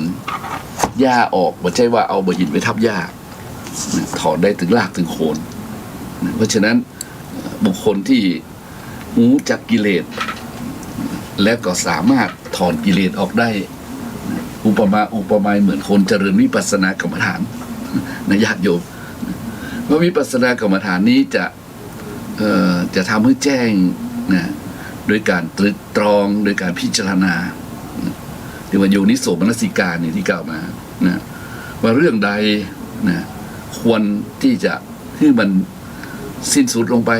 นะก็ให้มันสิ้นสุดไปเสียแบบดีต่อความยาวสาวความยืดและเรื่องใดที่มันจะให้มันอยู่ต่อไปก็พยายามนะให้มันเจริญขึ้นโดยสติและปัญญานี่เป็นต้นอันนี้คือเรื่องที่จะบอกคือญาติโยมทั้งหลายทราบนั่นเองว่าคนเฮานี้แน่นอนที่สุดนะกิเลสนี่มันถึงมีนักมีหลายหน้าตาของมันก็เฮาก็ฮู้ดีนะญาติโยมหลายนะอาตมาถึงย้ำตลอดเวลาว่ากิเลสทั้งหลายทั้งปวงนั้นมีโลภะเป็นหัวหน้านะมีความโลภและตามด้วยความโกรธนะความโทสะเนี่ยคิดประทุษร้ายนิยมโตยมาแล้วก็โมหะคือความหลงนะความหลงความลืมนะความหลงไหลแล้วก็ตัวที่แรงน้อยก็คือตัวที่สี่คือมานะความถือตัวนะแล้วก็ทิฏฐิความเห็นผิดนะเป็นมิจฉาทิฏฐิความเห็นผิดแล้วก็วิจิกิจฉาความลังเลสงสัยแล้วก็ถีนมิทะความง่วงหดหู่เพิ่นหมายถึงว่าความง่วงเหงาหอนอนเนี่ยเดี๋ยวถีนมิทะนี่เป็นความหดหู่ทางใจนะหดหู่คือที่ใจมันหดหู่นะแล้วก็อย่างหนึ่งเป็นว่าอุทธัจจะความฟุ้งซ่านที่สำคัญก็คืออย่างที่ได้กล่าวไปตอนแรกๆว่าอหิริกะนะอหิริกะความเป็นผู้ไม่ละอายและก็อโนตตัปปะความบ่เกรงกลัวต่อบาปอหิริกะความเป็นผู้ไม่ละอายและอโนตตัปปะความไม่เกรงกลัวต่อบาปอันเนี้ยเป็นกิเลส10อย่างนะญาติโยมนะกิเลสตัวนี้นะถ้าเอาไปคูณ10คูณได้15มันก็จะเป็น1,500นะโยมเนาะมันมีอาการของมันอีกมากมายที่จะเอาไปจับกับอาการของการแยกจิตแยกธาตุนะครับบอกว่ากันทีนี้มาดูตรงที่คนปัจจุบันนี่ญาติโยมหลายมันอยู่กับล็อกของการที่ครูบาอาจารย์เพิ่นว่าต่อไปนะต่อไปคนจะแย่งอำนาจความเป็นใหญ่จะแย่งกันเป็นใหญ่แย่งอำนาจความเป็นใหญ่นะจะแย่งกันเป็นใหญ่แล้วก็จะแย่งกันกินอย่างนั้นแย่งถิ่นกันอยู่แย่งคู่พิศวาสแย่งที่ทำกินวะนะเป็นพยากรณ์ว่าเป็นอู้กันม่วนๆสำนวนพระว่าคนต่อไปนี่ต่อไปคือเมื่อ50 ปีแล้วแต่มาได้ยินคำกลอนแบบนี้นะคนต่อไปยุคต่อไปเนี่ยจะแย่งถิ่นกันอยู่แย่งถิ่นกันอยู่แย่งถิ่นกันอยู่แย่งคู่พิศวาสแย่งอำนาจความเป็นใหญ่แต่ก่อนเขาก็แต่ก่อนนั้นเหมือนเมื่อสัก40 ปีเป็นพระบวชใหม่ๆนี่ไปงานไปฟังครูอาจารย์เทศนี่มันจะแต้ก็หาคนจะแย่งถิ่นกันอยู่แย่งคู่พิศวาสแย่งอำนาจความเป็นใหญ่เนี่ยก็ค่อยตองไปคิดไปก่อนมันก็เป็นจริงโยมนะมันก็เป็นจริงนะคนเขาจะอยู่ด้วยกันถ้าอยู่เป็นว่าแย่งที่ทำกินก่อนเนาะแย่งที่ทำกินแย่งที่ทำกินก่อนคือผมไม่ได้เตรียมไว้ก่อนแย่งที่ทำกินแย่งถิ่นกันอยู่แย่งคู่พิศวาสแย่งอำนาจความเป็นใหญ่ซึ่งฟังดูแล้วมันก็มีแนวโน้มที่เป็นจริงขึ้นเรื่อยๆแต่เมื่อ30-40 ปีก่อนนั้นมันแรงเต้าอี้โยมนะแย่งที่ทำกินเนี่ยสมัยก่อนนี้ต่อมาอยู่แถวนี้ต้งนาป่าเขานี่เป็นที่อยู่ของอย่างทุ่งนาก็เป็นที่อยู่ของเจ้าสวนเจ้านาเป็นที่ทำกินทำการเกษตรเนาะทำไร่ไถนานะเขายังได้เดินไป พอเพิ่นปลูกข้าวปลูกนาไถนาอยู่โยมนะที่ทำกินเหล่านี้นะฮะแต่เมื่อมันผ่านวันเวลาเหล่านั้นมาเดี๋ยวนี้เรามาย้อนดูแล้วมาดูความจริงแล้วก็ โอ้ที่ทำกินนะกลายเป็นที่อยู่ไปแล้วเดี๋ยวนี้ที่ทำกินทั้งหลายนะที่นาทั้งหลายนะกลายเป็นบ้านจัดสรรนะเป็นบ้านจัดสรรนะในโครงการต่างๆถมที่ทำกินถมที่นาทั้งหลายทั้งปวงนะเฮาหันแล้วมันมันหมดไปแต่ได้เลยนะทีนี้เบื้องหลังเขาดูมันเป็นพัฒนาเนาะดูเบื้องหน้าเป็นพัฒนาใช่มันก็เจริญขึ้นใช่นะแต่เพื่อกันแย่งกันซื้อนะเราลองดูเป็นห้องว่าดูวิธีการรวบรวมแผ่นดินรวบรวมโฉนดเนี่ยโอ้โหมันแย่งกันนะโยมแย่งกันนายหน้าแย่งกันอย่างอุตรุดเหมือนกันนะมันก็เข้าลักษณะอยู่แล้วซึ่งมันก็เป็นธรรมดาของการทำมากินอะแต่หัวมันแย่งกันแย่งขายที่แย่งปล่อยที่แย่งกันฮุบที่อย่างต่างๆนานาเนี่ยแย่งที่ทำกินแย่งถิ่นกันอยู่เนี่ยเขาก็หัวทุกสิ่งทุกอย่างเนี่ยมันเกิดขึ้นนะซึ่งเขาบ่อยากจะอู้ถึงนะคำวันนี้ถ้าบอกมีพระอู้มันจะมีคนทั้งหลายช่วยอู้เท่าไหร่อาจจะมีพี่น้อยพี่หนานทั้งหลายอู้นะที่บทเรียนมาถ้าเวลาได้เป็นโฆษกเป็นพิธีกรนะหรือเป็นเจ้ารายการก็จะเอามาอู้อยู่ห้องนะอย่างที่ทำกินอย่างถิ่นกันอยู่เนี่ยอย่างคู่พิศวาสยิ่งแย่งอำนาจความเป็นใหญ่เหล่านี้นะล้วนแล้วแต่มันมาจากสาเหตุคือโลภะนะญาติโยมอะไรคือความโลภความโลภถ้าบ่มีตัวโลภมันไปแย่งที่ทำกินกันนะถ้าบ่มีตัวโลภมันไปแย่งถิ่นที่แย่งถิ่นกันอยู่นะถ้าบ่มีตัวโลภมันไปแย่งคู่พิศวาสถ้าบ่มีตัวโลภมันไปแย่งอำนาจความเป็นใหญ่กันนะโยมใช่ไหมอันนี้คือความโลภถึงว่าความโลภนี่จึงสำคัญเพราะฉะนั้นในบุญกิริยาวัตถุขึ้นต้นที่สุดของเรานั่นก็คือต้องมีการแบ่งปันทานะเพื่อทำลาย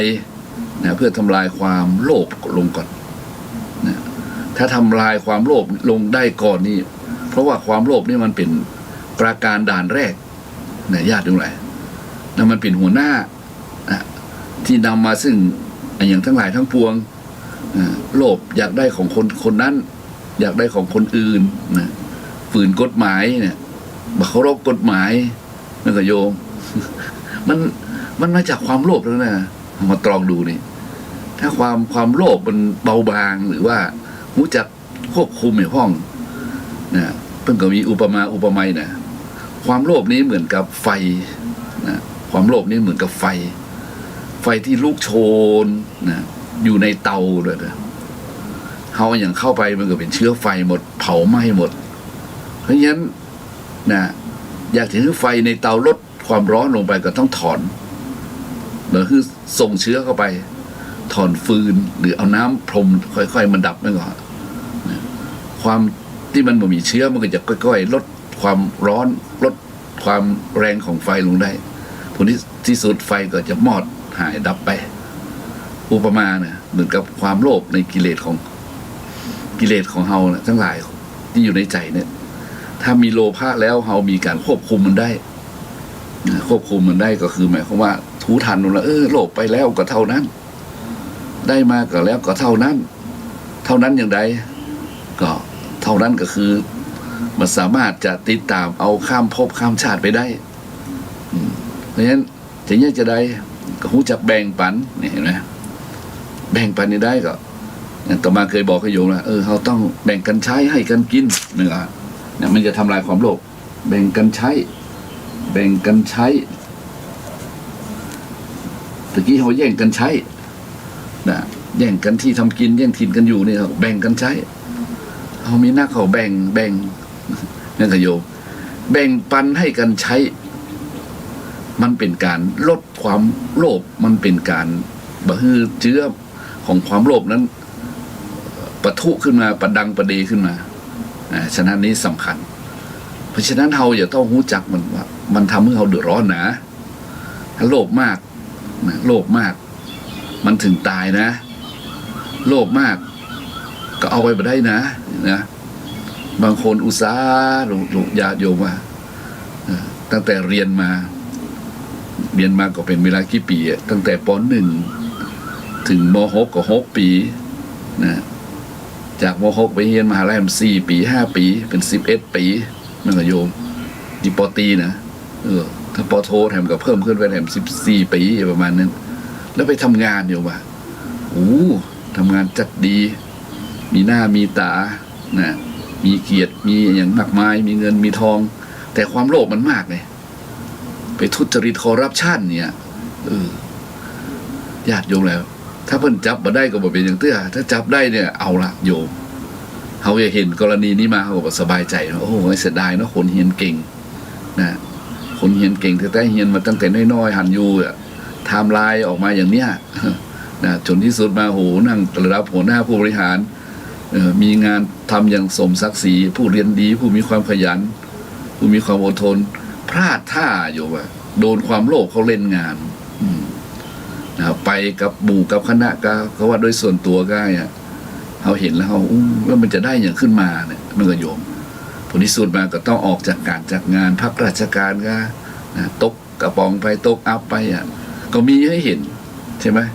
มีให้เห็นนะอันนี้เดินเส้นทางสายสว่าง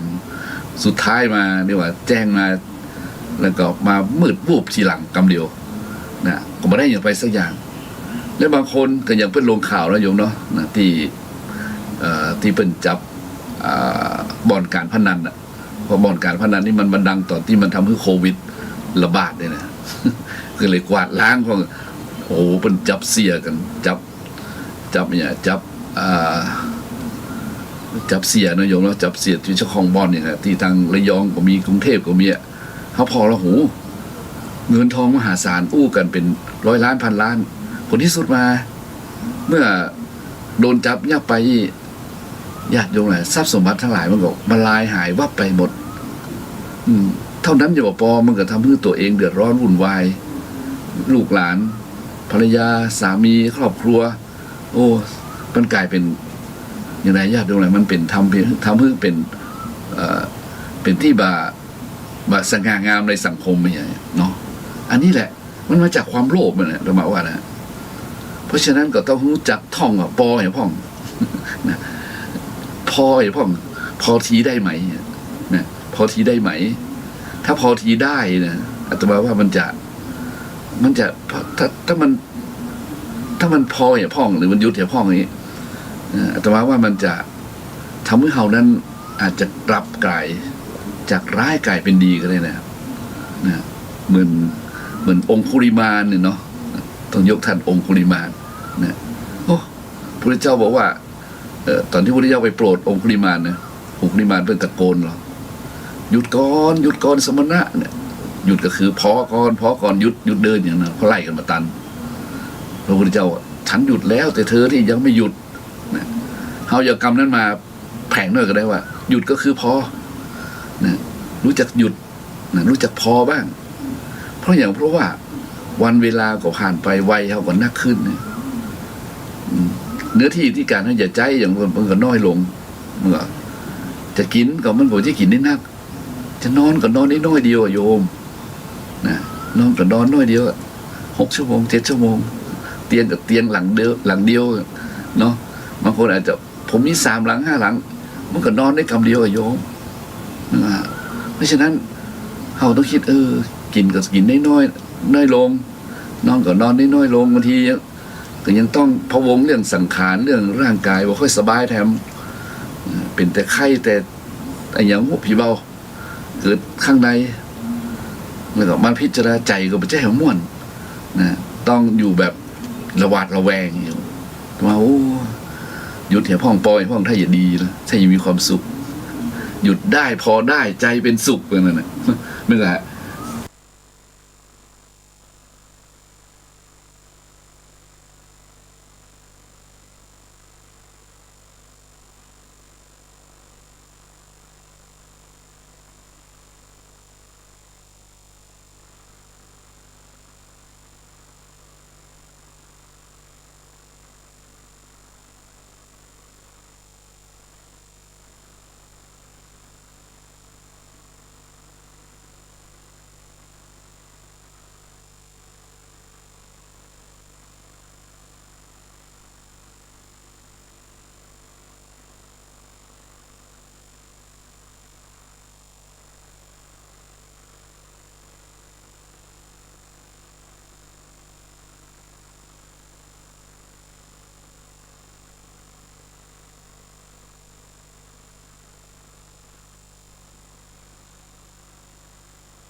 จะทำให้เกิดอย่างขึ้น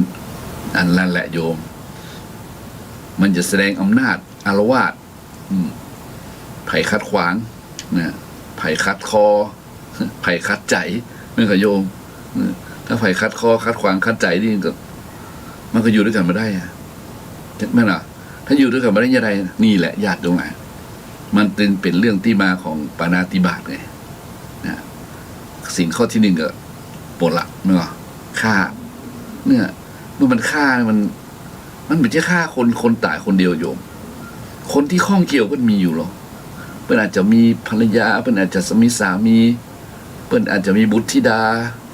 มีญาติพี่น้องนะโยมไหมล่ะคนที่เพื่อนมีญาติบางทีญาติเพื่อนก็ทำใจได้บางครั้งญาติก็ทำใจไม่ได้ก็ก่อกรรมทำเวรกันต่อไปนะญาติอยู่ไหมถึงแม้เพื่อนจะให้อภัยใจเพื่อนทำใจได้โอ้มันเป็นกรรมของสู่เขาไว้เนาะแต่กรรมนั้นก็มันหนีไปไหนเนอะนะกรรมที่เอาไปเข็นฆ่ากันไปฆ่ากันตายมันก็จะชักนำให้เป็นเรียกว่าจองเวรจองกรรมกันอะข้ามภพข้ามชาตินั่นแหละโยมนะการจองเวรจองกรรมเหมือนนี้ก็นึกถึงพระพุทธเจ้ากับพระเทวทัตเรื่องนี้ตึงบอกกระทบภัยมันเป็นเรื่องที่อ่านแล้วที่เข้าใจแล้วและที่นำมาเล่าแล้วเนี่ยนะถ้าเราฟังให้ดีๆเนี่ยเอาอย่าแต่เนาะขนาดพระสัมมาสัมพุทธเจ้าพระบรมศาสดาพระสัมมาสัมพุทธเจ้าเนี่ยโยมเราดูแล้วเพิ่นน่าจะสุดยอดเลยนะเกี่ยวกับเรื่องอย่างทั้งหลายเนี่ยเนาะแต่เวรกรรมเนี่ยยังเหมือนอภัยก็มีนะโยมนะอย่างกับพระเทวทัตเนี่ยนะแท้ที่จริงแล้วเพิ่นเป็นเวรเป็นกรรมซึ่งกันและกันนะและยังมีเรื่องที่น่ากลัวกว่านั้นก็คือเรื่องของเวรกรรมนี่นะเรื่องของพระมหากัสสปะเถระพระกัสสปะเถระเจ้าซึ่งเป็นพระภิกษุที่บวชเมื่ออายุนักแล้วนะเป็นลูกเศรษฐีแล้วมาบวชแล้วได้เป็นพระอรหันต์พระพุทธองค์ทรงยกย่องว่าเป็นเลิศเป็นเอตทัคคะในธุดงค์ในธุดงค์เรียกว่าทุตังคะธุดงค์เลิศทางธุดงค์คือมักน้อยสันโดษอยู่ป่าเป็นวัดนุ่งห่มผ้า3 ผืนเป็นวัดบิณฑบาตเป็นวัดตลอดชีวิตของพระเถระรูปนี้นะฮะเนี่ยเป็นเอตทัคคะด้านกิเลสทั้งหลายจะอู้ถึงเรื่องขัดเกลาตลอดเวลาเนี่ยพระกัสสปะเนี่ยทีนี้เพิ่นก็เล่าว่าพระกัสสปะนี่ถึงเวลามรณภาพไปแล้วเนี่ยศพยังบ่ได้ประชุมเพลิงจ้ะต้องรอไผ่หัวคุณว่านะตามตำนานนะตามตำนานที่เล่าขานผิดพลาดไปกันใดก็ตำนานเนาะเพิ่นบอกว่าศพพระเถระของพระกัสสปะเถระเจ้าเนี่ยยังอยู่ในภูเขารอคนมาเผาแล้วไผ่เป็นคนมาเผาเพิ่นบอกว่าตามตำนานว่าพระศรีอานพระศรีอริยะเมตไตรจะต้องมาเผาศพพระกัสสปะเถระบนฝ่ามือของพระศรีอานญาติโยมนะเฮาคิดถึงว่าบนฝ่ามือเนี่ยนะเอาก้อนไฟก้อนถ่านมาเอาก้อนถ่านก้อนไฟมายองบนฝ่ามือเนี่ยมันจะร้อนขนาดไหนญาติโยมมันจะร้อนขนาดไหนเขากำไฟมันจะร้อนขนาดไหนไม่รู้ฮะจะไปอ่านเนี่ยโอ้ทำไมศพของพระเถระนะซึ่งเขานิพพานไปแล้วต้องรอคนที่มาเผาคือพระศรีอานแล้วจะต้องเผาบนฝ่ามือด้วยนะเนี่ยเราก็ต้องหาวิธีเสาะหาตำรานี่เสาะหาตำนานเสาะหาเรื่องราวเหล่านี้อ๋อปูนก่อนสมัยนึงนานยาวนานมาแล้วนะญาติโยมหลายท่านพระกัสสปะนี้นะท่านพระกัสสปะเถระนี้ได้เกิดเป็นจ้างนะได้เกิดเป็นจ้างโอ้เป็นพญาจ้างเจ้าเมืองนี่รักขนาดพญาจ้างเลยนะคำแรกพญาจ้างนี่ก็เป็นจ้างอยู่ในป่าเป็นจ้างเผือกจ้างเรียกว่าจ้างเนี่ยที่เป็นจ้างคู่บุญบารมีจ้างมีบุญบารมีเป็นคู่กับมหาจักรพรรดิคู่กับพระราชาเนี่ยนะทีนี้ในเมืองนั้นนะก็มีควานช้างซึ่งเป็นควานช้างหลวงนะควานช้างหลวงในครั้งนั้นนะก็คืออดีตชาติของพระศรีอริยะเมตไตรเจ้าเนี่ยไป เป็นควานช้างที่เก่งกาจสามารถญาติโยมหลายไปจับเอาพญาช้างเผือกในป่าเนี่ยพระกัสสปะตอนนั้นนะมาไว้ในโรงช้างได้แล้วเป็นช้างที่พระราชานั้นโปรดปรานมากนะเมาะนะเป็นช้างที่โชคดีเป็นช้างที่มีความงามสง่านะเป็นช้างที่มงคลเนี่ยช้างมงคลโอ้เป็นช้างที่พระราชานี่ชอบปลื้มพอพระทัยนะและก็เวลาจะเสด็จไปไหนก็ทรงช้างเนี่ยขี่ช้างเนี่ยไปหั่นไปนี่ช้างเป็นไปได้วยเนี่ยช้างเป็นไปได้วยนะโยมการเดินทางนี่ช้างไปได้วยมากวยก็มากนะ ขามันใหญ่ยาวแล้วไปยังกำลังลมพัดเลยนะแล้วก็พระราชานี่ก็ทรงเมตตาทรงรักช้างนี่ที่อยู่ที่ดูแลอย่างดีโดยที่มีเนี่ยควานช้างที่เก่งกาจเนี่ยสามารถนะคือดูแลนะและครั้งนั้นพระศรีอริยเมตไตรเนี่ยเป็นพระเจ้าพระโพธิสัตว์ก่อนตอนนั้นเป็นควานช้างอะเนาะก็บังคับช้างอยู่นะแล้วเพิ่นก็บอกว่าช้างนี่มีปกติถึงจะเป็นช้างอย่างไรก็จ้างเลยถึงจะเป็นช้างก็คือช้างนะจะเป็นช้างมงคลจะเป็นช้างเผือกจะเป็นช้างที่รู้ภาษาในกระจ้างเนี่ยถึงเวลาหนึ่งเพื่อนว่านะมันจะตกมันโดยธรรมชาติของมันอ่ะตกมันก็คือมีอาการกำหนัดเข้าครอบงำนะและยิ่งได้กินช้างตัวเมียนี่นะช้างเพศผู้ได้ยินกินช้างตัวเมียตรงกับข้าวนะตะเลิดเปิดเปิงเลยเพื่อนก็ว่าอย่างนั้นตามตำราเพื่อนก็ว่าเนี่ยช้างอดีตของพระศิระเป็นช้างโอ้โหตอนนั้นตกมันน่ะโยมได้ตามกลิ่นนางช้างไปอยู่ในป่านะถ้าตามกลิ่นนางช้างไปอยู่ในป่าไปอยู่กับช้างตัวเมียอยู่จนเรียกว่าจนกลับคืนหายเป็นธรรมชาตินะทีนี้ช่วงตกมันแล้วไปอยู่ในป่าเนี่ยช้างออกไปเนี่ยพระราชาไปหั่นโรงช้างว่างเปล่านะก็เดือดดาลเนาะทรงพระพิโรธโกรธกลิ้วนะบอกว่าช้างไปไหนช้างมันหนีไปนะไปไหนมันตกมันเป็นเนี้ยเธอจงอู้กับควานช้างว่าจงไปเอามาให้ได้นะขอรับมาเป็นอย่างครับเดี๋ยวถึงเวลาช้างก็จะมาเองว่านะเธอรับรองครับถ้าช้างบอกว่าผมตายเลยว่านะผมยอมรับประกันว่าถ้าช้างจะต้องมาประมาณนี้ถ้าช้างบอกมานี่ผมเอาชีวิตผมเป็นประกันว่านะญาติโยมหลายพรานควานช้างนี่เอาชีวิตเป็นเดิมพันรับประกันกับพระราชาว่าช้างจะต้องมานะช้างจะต้องมาก็อยู่ไปจนช้างตกมันหายตกมันแล้วก็นึกได้มีสติมีปัญสัมปชัญญะขึ้นมาก็มาอยู่ที่โรงช้างเหมือนเดิมทีนี้ควานเกิดความเนี่ยนะควานช้างนี่นะเกิดความโกรธอะโยมว่าเมื่อช้างมานี่ความจริงมันน่าจะหายนะมันน่าจะหายทีนี้คนมันเป็นใหญ่เนาะควานช้างนี่มันเป็นใหญ่กว่าช้างพระราชารู้ว่าช้างมาก็ดีใจก็เลยบอกโอ้เธอนี่ยอดเยี่ยมมากนะเธอเก่งมากเธอสามารถบังคับช้างได้เนี่ยพระราชาว่าเธอมีอย่างเป็นว่าควานช้างนั้นเล่าให้ฟังว่ามีมนต์คาถาอย่างหนึ่งสำหรับบังคับช้างได้เนี่ยว่าแล้วก็ทดลองนะโยมทดลองมนต์เนี่ยนะทดลองมนต์ก็เลยเสกคาถานะบังคับช้างแล้วก็เผาไอ้ท่อนเหล็กนะลงโทษช้างที่หนีออกไปจากโรงช้างโดยบอกประกล่าวทำให้ควานช้างเดือดร้อนเกือบถูกพระราชาฆ่าตายนะทีนี้ควานช้างก็เกิดความเจ็บใจแค้นช้างขึ้นมาเนี่ยโยมได้ถึงเวลาโอกาสจะชำระความแค้นนั้นนะโดยแสดงมนต์บังคับช้างให้คนทั้งหลายลูกน้องเนี่ยเผาท่อนเหล็กใหญ่ๆนะแล้วก็ขึ้นแดง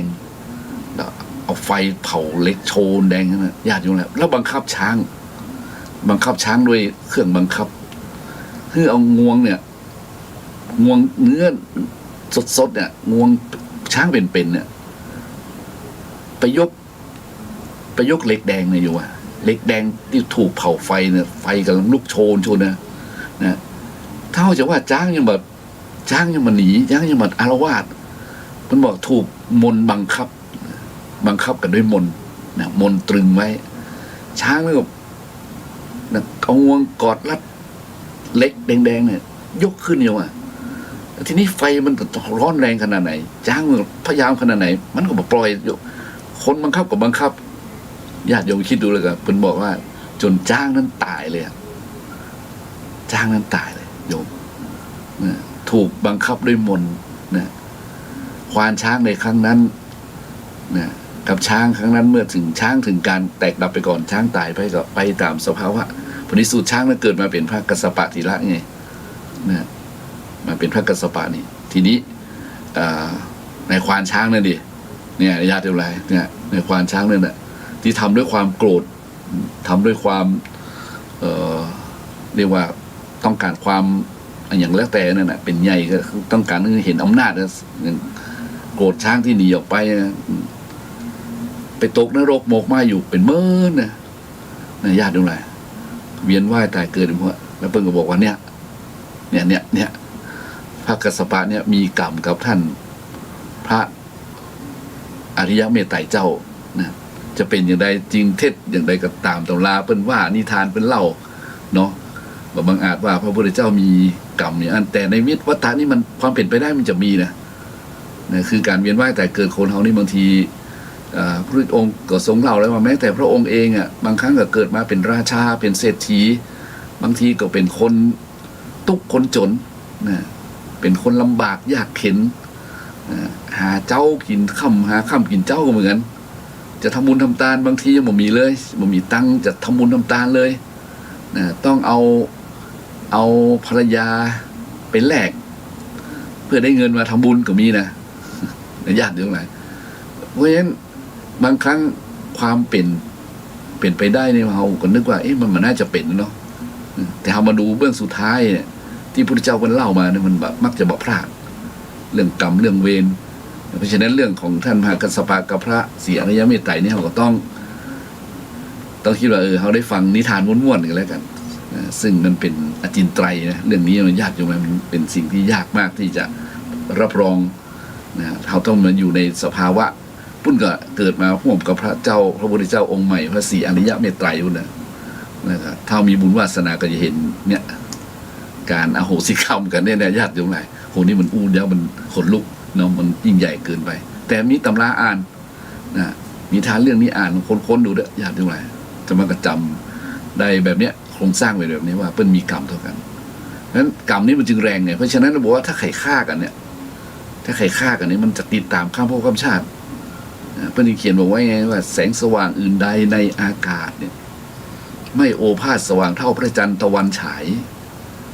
แรงสิ่งอื่นเข้มแข็งว่าแรงร้ายก็พ่ายแพ้แรงกรรมทำไว้มันแรงกรรมเนี่ยนะมันมาจากความโลภนะท่านอย่าลืมอย่าโลภมากเลยนะโลภมากลาภหายตายแล้วก็ไม่ใช่เอาไปได้นะสมบัติทั้งหลายทั้งปวงเนี่ยนึกใช่ไหมแต่ว่าใครว่าสมบัติในโลกนี้เป็นมนุษย์สมบัติเนี่ยจะเอาไปได้ตัวมาได้อะ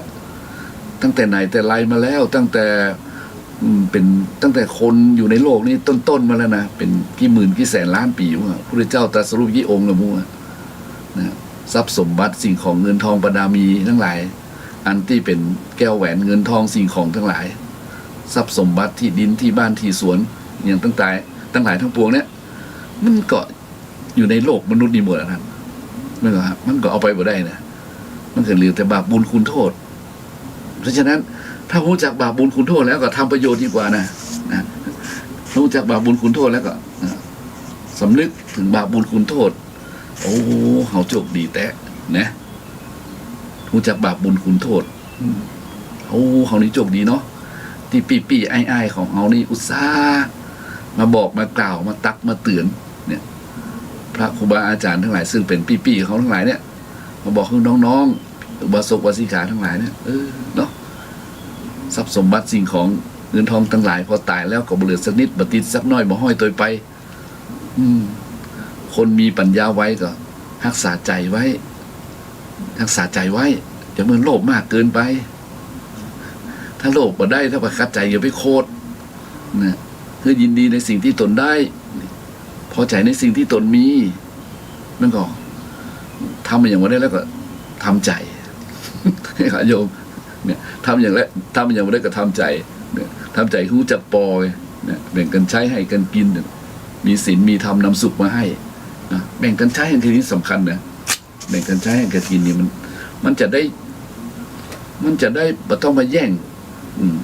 ที่ทำกินแย่งถิ่นกันอยู่อย่างละมันแบ่งกันใช้แบ่งกันใช้เนาะจะไปคิดว่าตัวใครตัวมันนึกคิดได้นะตัวใครตัวมันเรื่องของใครเรื่องของมันนี่นะก็คิดได้นะแต่ในฐานะที่เป็นผู้เฒ่าบริษัทนี่มันก็ต้องเอื้อเฟื้ออารีซึ่งกันและกันใช่ไหมเราเห็นแล้วว่าพระพุทธเจ้าเป็นสอนอีในฐานะที่พระพุทธเจ้าเป็นพ่อของเขาเนี่ยพระธรรมเป็นครูบาอาจารย์ของเขา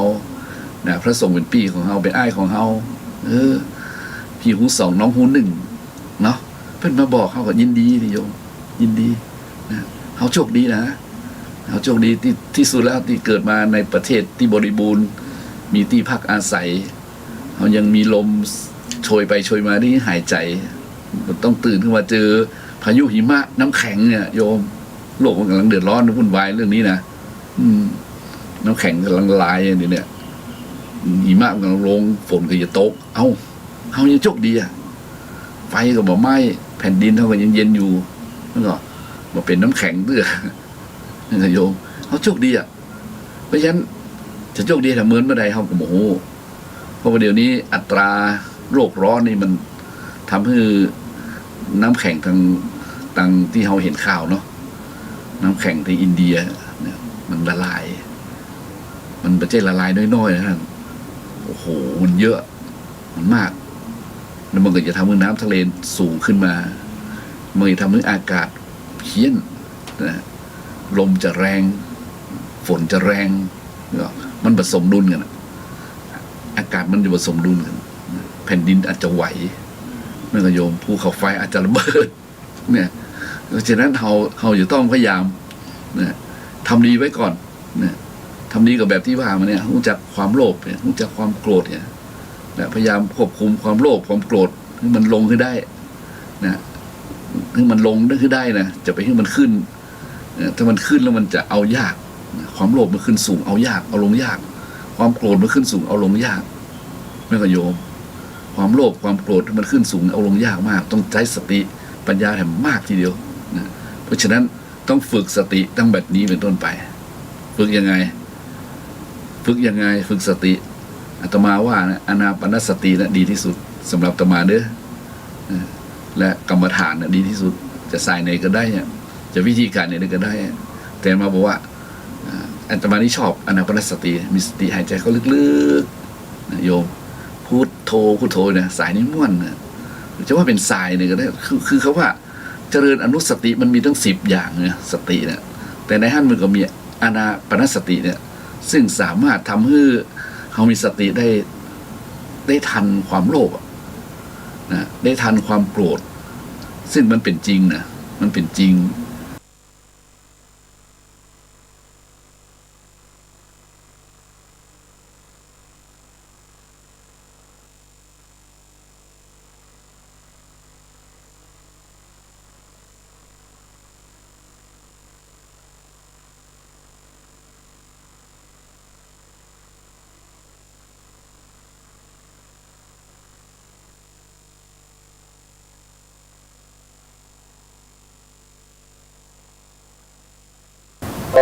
ฆ่าพ่อก็ได้ฆ่าแม่ก็ได้มันโกรธฆ่าผัวก็ได้ฆ่าเมียก็ได้ฆ่าลูกยังได้เลยเห็นไหมมันโง่มันฆ่าผัวฆ่าเมียฆ่าลูกฆ่าพ่อฆ่าแม่มันโง่อยู่ว่ะมันก็ติดคุกติดตารางกันไปอย่างเราเห็นคดีทั้งหลายนะคดีทั้งหลายเดี๋ยวนี้ชมพู่น้องชมพู่มันก็ม่วนเนี่ยฟังข่าวเหมือนละครอะไรเขาอย่าพูดว่าใครจะเป็นคนโง่หรือคนฉลาดเนี่ยนะท่านิทานมันจบนี่แหละโยมอันนี้ก็มาเล่าให้โยมฟังนะมาเล่าให้ญาติโยมฟังมันเป็นเจี๊ยบเพราะฉะนั้นเขาจริงแยกจะได้เนี่ยไม่ก็ฮะกับชีวิตที่เหลืออยู่นี่แหละมือหลงนะมือหลงโลภโกรธหลงวันนี้ก็อุธรรมะมาพอสมควรก็เปิดสายให้ญาติโยมได้โทรพ้องกันได้เด้อมาสนทนากันได้ในโยม053-114-332เนี่ย053-114-332ที่นี่รายการ ธรรมะเพื่อการสืบสารและเพิ่มแรงบันดาลใจวัดชัยสถานธรรมะเพื่อสืบสารและเพิ่มแรงบันดาลใจวัดชัยสถานออกอากาศตั้งแต่เวลา13 นาฬิกานะจนถึง15 นาฬิกาโดยประมาณเนาะตอนนี้ก็เหลือ10 กว่านาทีนะประมาณเท่าไหร่ประมาณสัก10 นาทีนะประมาณนั้นถ้าญาติโยมจะโทรมาคุยเจอก็ได้ในโยมเนื้อนะแต่ว่าก็จะรับสายนะ053-114-332นะอาจจะรับกันหมดแล้วก็ได้ในโยมเนาะรับไปรับก็ยังดีกว่าเพราะฉะนั้นรับประได้นะโยมจะไปรับไม่ตื่นนะ หลับไม่ตื่นนี่ไม่ดีนะหลับแล้วต้องตื่นนะตายแล้วต้องฟื้นนะมันถึงจะดีเนาะทีนี้เรามาดูต่อไปถ้ามันมีคนโทรมาก็จะบอกให้ญาติโยมเลยว่าเนี่ยความโลภความโกรธและก็แถมตัวนี่คือความหลงโยมความหลงนี่อ่ะวันนี้อาตมาถึงกับที่มาที่ไปนะและจะได้เตือนใจว่าเราจะต้องมีสติสำนึกถึงนะและเราจะได้รู้ว่าความโลภความโกรธความหลงนั่นเองมันเป็นมูลเหตุนะมันเป็นอกุศลมูลความโลภความโกรธความหลงเนี่ยมันเป็นสิ่งที่ดีเป็นหัวหน้านะไอ้ความหลงนี่จะเช่นเดียวกันท่านมันหลงนี่มันหลงนี่มันเป็นในอย่างที่สภาพที่ว่ามันสลืมสลือหลงเนี่ยมันหู้นะโยมแต่มันยังหลงอยู่เนี่ยมันเหมือนกับคนหลงเข้าไปอยู่ในอบายมุขเนี่ยโยมอบายมุขก็มีอย่างเล่นการพนันดื่มเหล้าอย่างนี้เนาะเข้าครับเข้าบาร์อย่างนี้อันนี้มันก็มีเดี๋ยวห้าสายเนาะมีคนโทรมาให้กำลังใจอย่างนี้เจริญพรโยมฮัลโหลจะฟังข่าวอยู่ได้เจ้าฟังอยู่เหรอนึกว่าหลับอะไรอีกเลยวันเนี้ยฮะจะบ่ายโมงนะแต่9 โมงก็เห็นมาได้ฟังอาจารย์เลยมาต่อเนี่ย104นี่2 เวลาก่อนเนี่ย2 ภาคเนี่ย2 ภาคใช่ภาค1เทปดีนะโหเรื่องแนวสบะเนาะมันก็ต้องพยายามให้โยมได้ฟังในสิ่งที่เห็นเนาะเขาได้ไงก็ให้โยมได้ฟังในสิ่งที่โยมบ่ได้ฟังเลยกะเนาะได้รับรู้สิ่งทุกอย่างเลยเนาะโลภมากกว่าดีเนาะโลภมากลาภหายไม่เพ้นเจ้าแบ่งปันกันนะเจ้า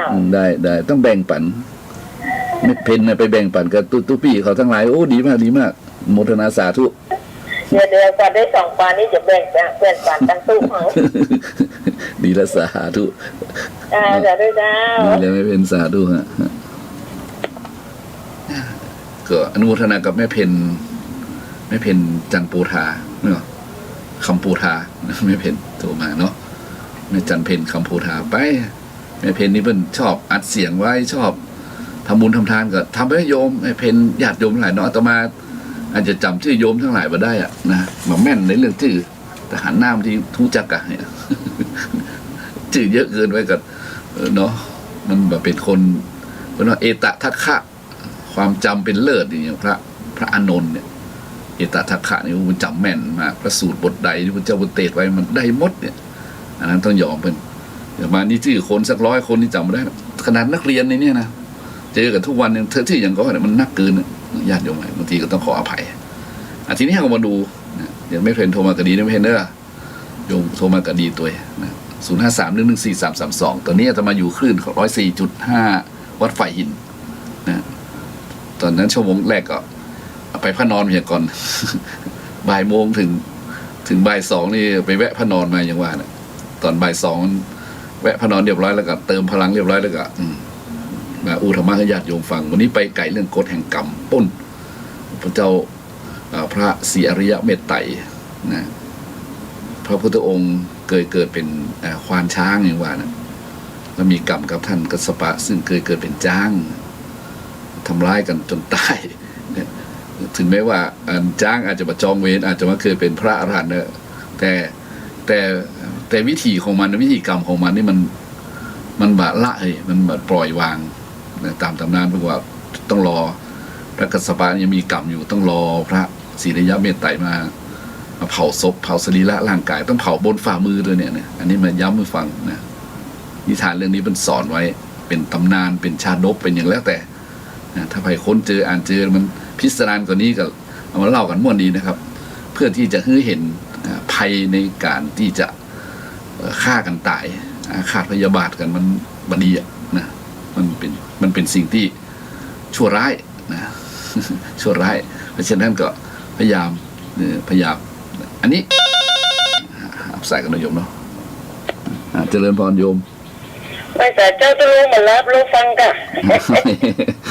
พระครู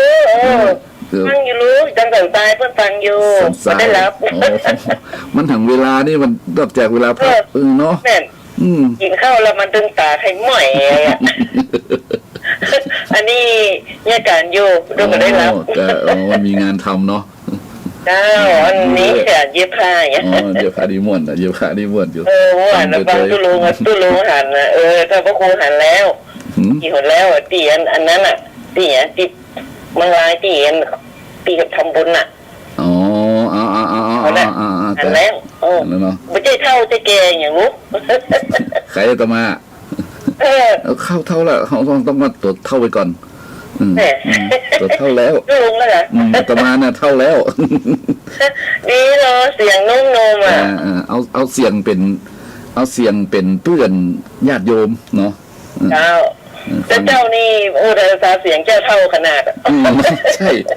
อันนี้ต้อง70แล้วเนี่ยเสียงเนี่ยเจ้ายังมาถึงเตี้ย10 ปลายต้นๆเนี่ยนั่นแหละเสียงดีรถหันแล้วหันที่หันแล้วที่ไปนั่นน่ะกันทำบุญนะทอดปากนั้นดีครับสาธุไปแป้ทำอยู่นะเจ้าสวดมุทนาบุญเนอเจ้าโยมก็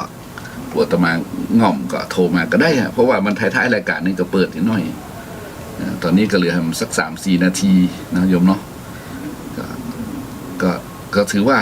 เราเจอกันในงานบุญนี่ถือว่าเป็นวาสนาอย่างหนึ่งโยมในวิถีในทางเดินถ้ามันเจอในบ่อนในบาร์ในครับในสิ่งที่เป็นอวะมงคลทั้งหลายนั่นก็แถมเรื่องนึงอันอู้ถึงเลยเจ้าที่เป็นกลุ่มเป็นก้อนเนี่ยเป็นธาตุที่ชอบแบบนั้นก็ไปเจอกันอย่างนั้นนะคนเขาถ้าเป็นกุศลและจิตความคิดคล้ายกับเรื่องบุญเรื่องบาปนี่ก็เจอเป็นงานบุญงานวัดงานวาไปนายโยมเนาะเดี๋ยวเขาใส่ได้เจริญพรโยมฮัลโหลเจ้าไม่ทราบเจ้าเจริญพรจ้ะอยากเขาถามตะกี้ท่านเรื่องความโลภนี่นะเจ้าถ้าเขาทำสัมมาอาชีพแล้วเอากำไรเล็กๆน้อยๆนี่ทางพุทธศาสนานี่เพิ่งจะถือว่าเป็นความโลภกับเจ้าเดี๋ยวเจ้าฟังทางวิทยุเนอะอันนี้ถ้าว่าใจโลภนี่นะเพราะว่ามันเป็นเทคนิคการค้าแล้วมันเป็นการสมยอมกันนะเพราะว่าเขาซื้อมา10 บาทเขาขาย15 บาทกล้าดำเนินการเอา5 บาทคนซื้อได้เป็นหูอยู่แล้วแม่ขโยมเขาซื้อมา10 บาทเนาะเขาขาย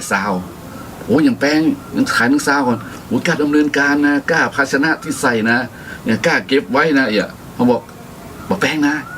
ถ้าเพิ่นยินดีซื้อของเขาที่เขาตั้งไว้เพื่อเขาอยู่ได้เนี่ยเขาไม่ใช่ความโลภโยมแต่ถ้าความโลภนี่มันอยากได้ของคนอื่นนี่เนี่ยไม่ใช่ของเขาเนี่ยลักษณะของความโลภคือมันไม่อยากมันไม่ใช่ของเขาเนี่ยอย่างคนบางคนมันไม่ใช่ของตุกเก่าไว้โยมอะลักษณะของโลภเนี่ยมันไม่ใช่ของเขาไม่ใช่ของเขาอ่ะแต่เป็นโลภอยากได้ของคนอื่นมันต้องไปขืนใจเขาเมื่อต้องฝืนใจเปิ้ลบางทีต้องข่มเหงเต่งเต๊กกันแล้วก็ต้องฆ่ากันเนี่ยอันนั้นคือลักษณะของความโลภอย่างโยมค้าขายนี่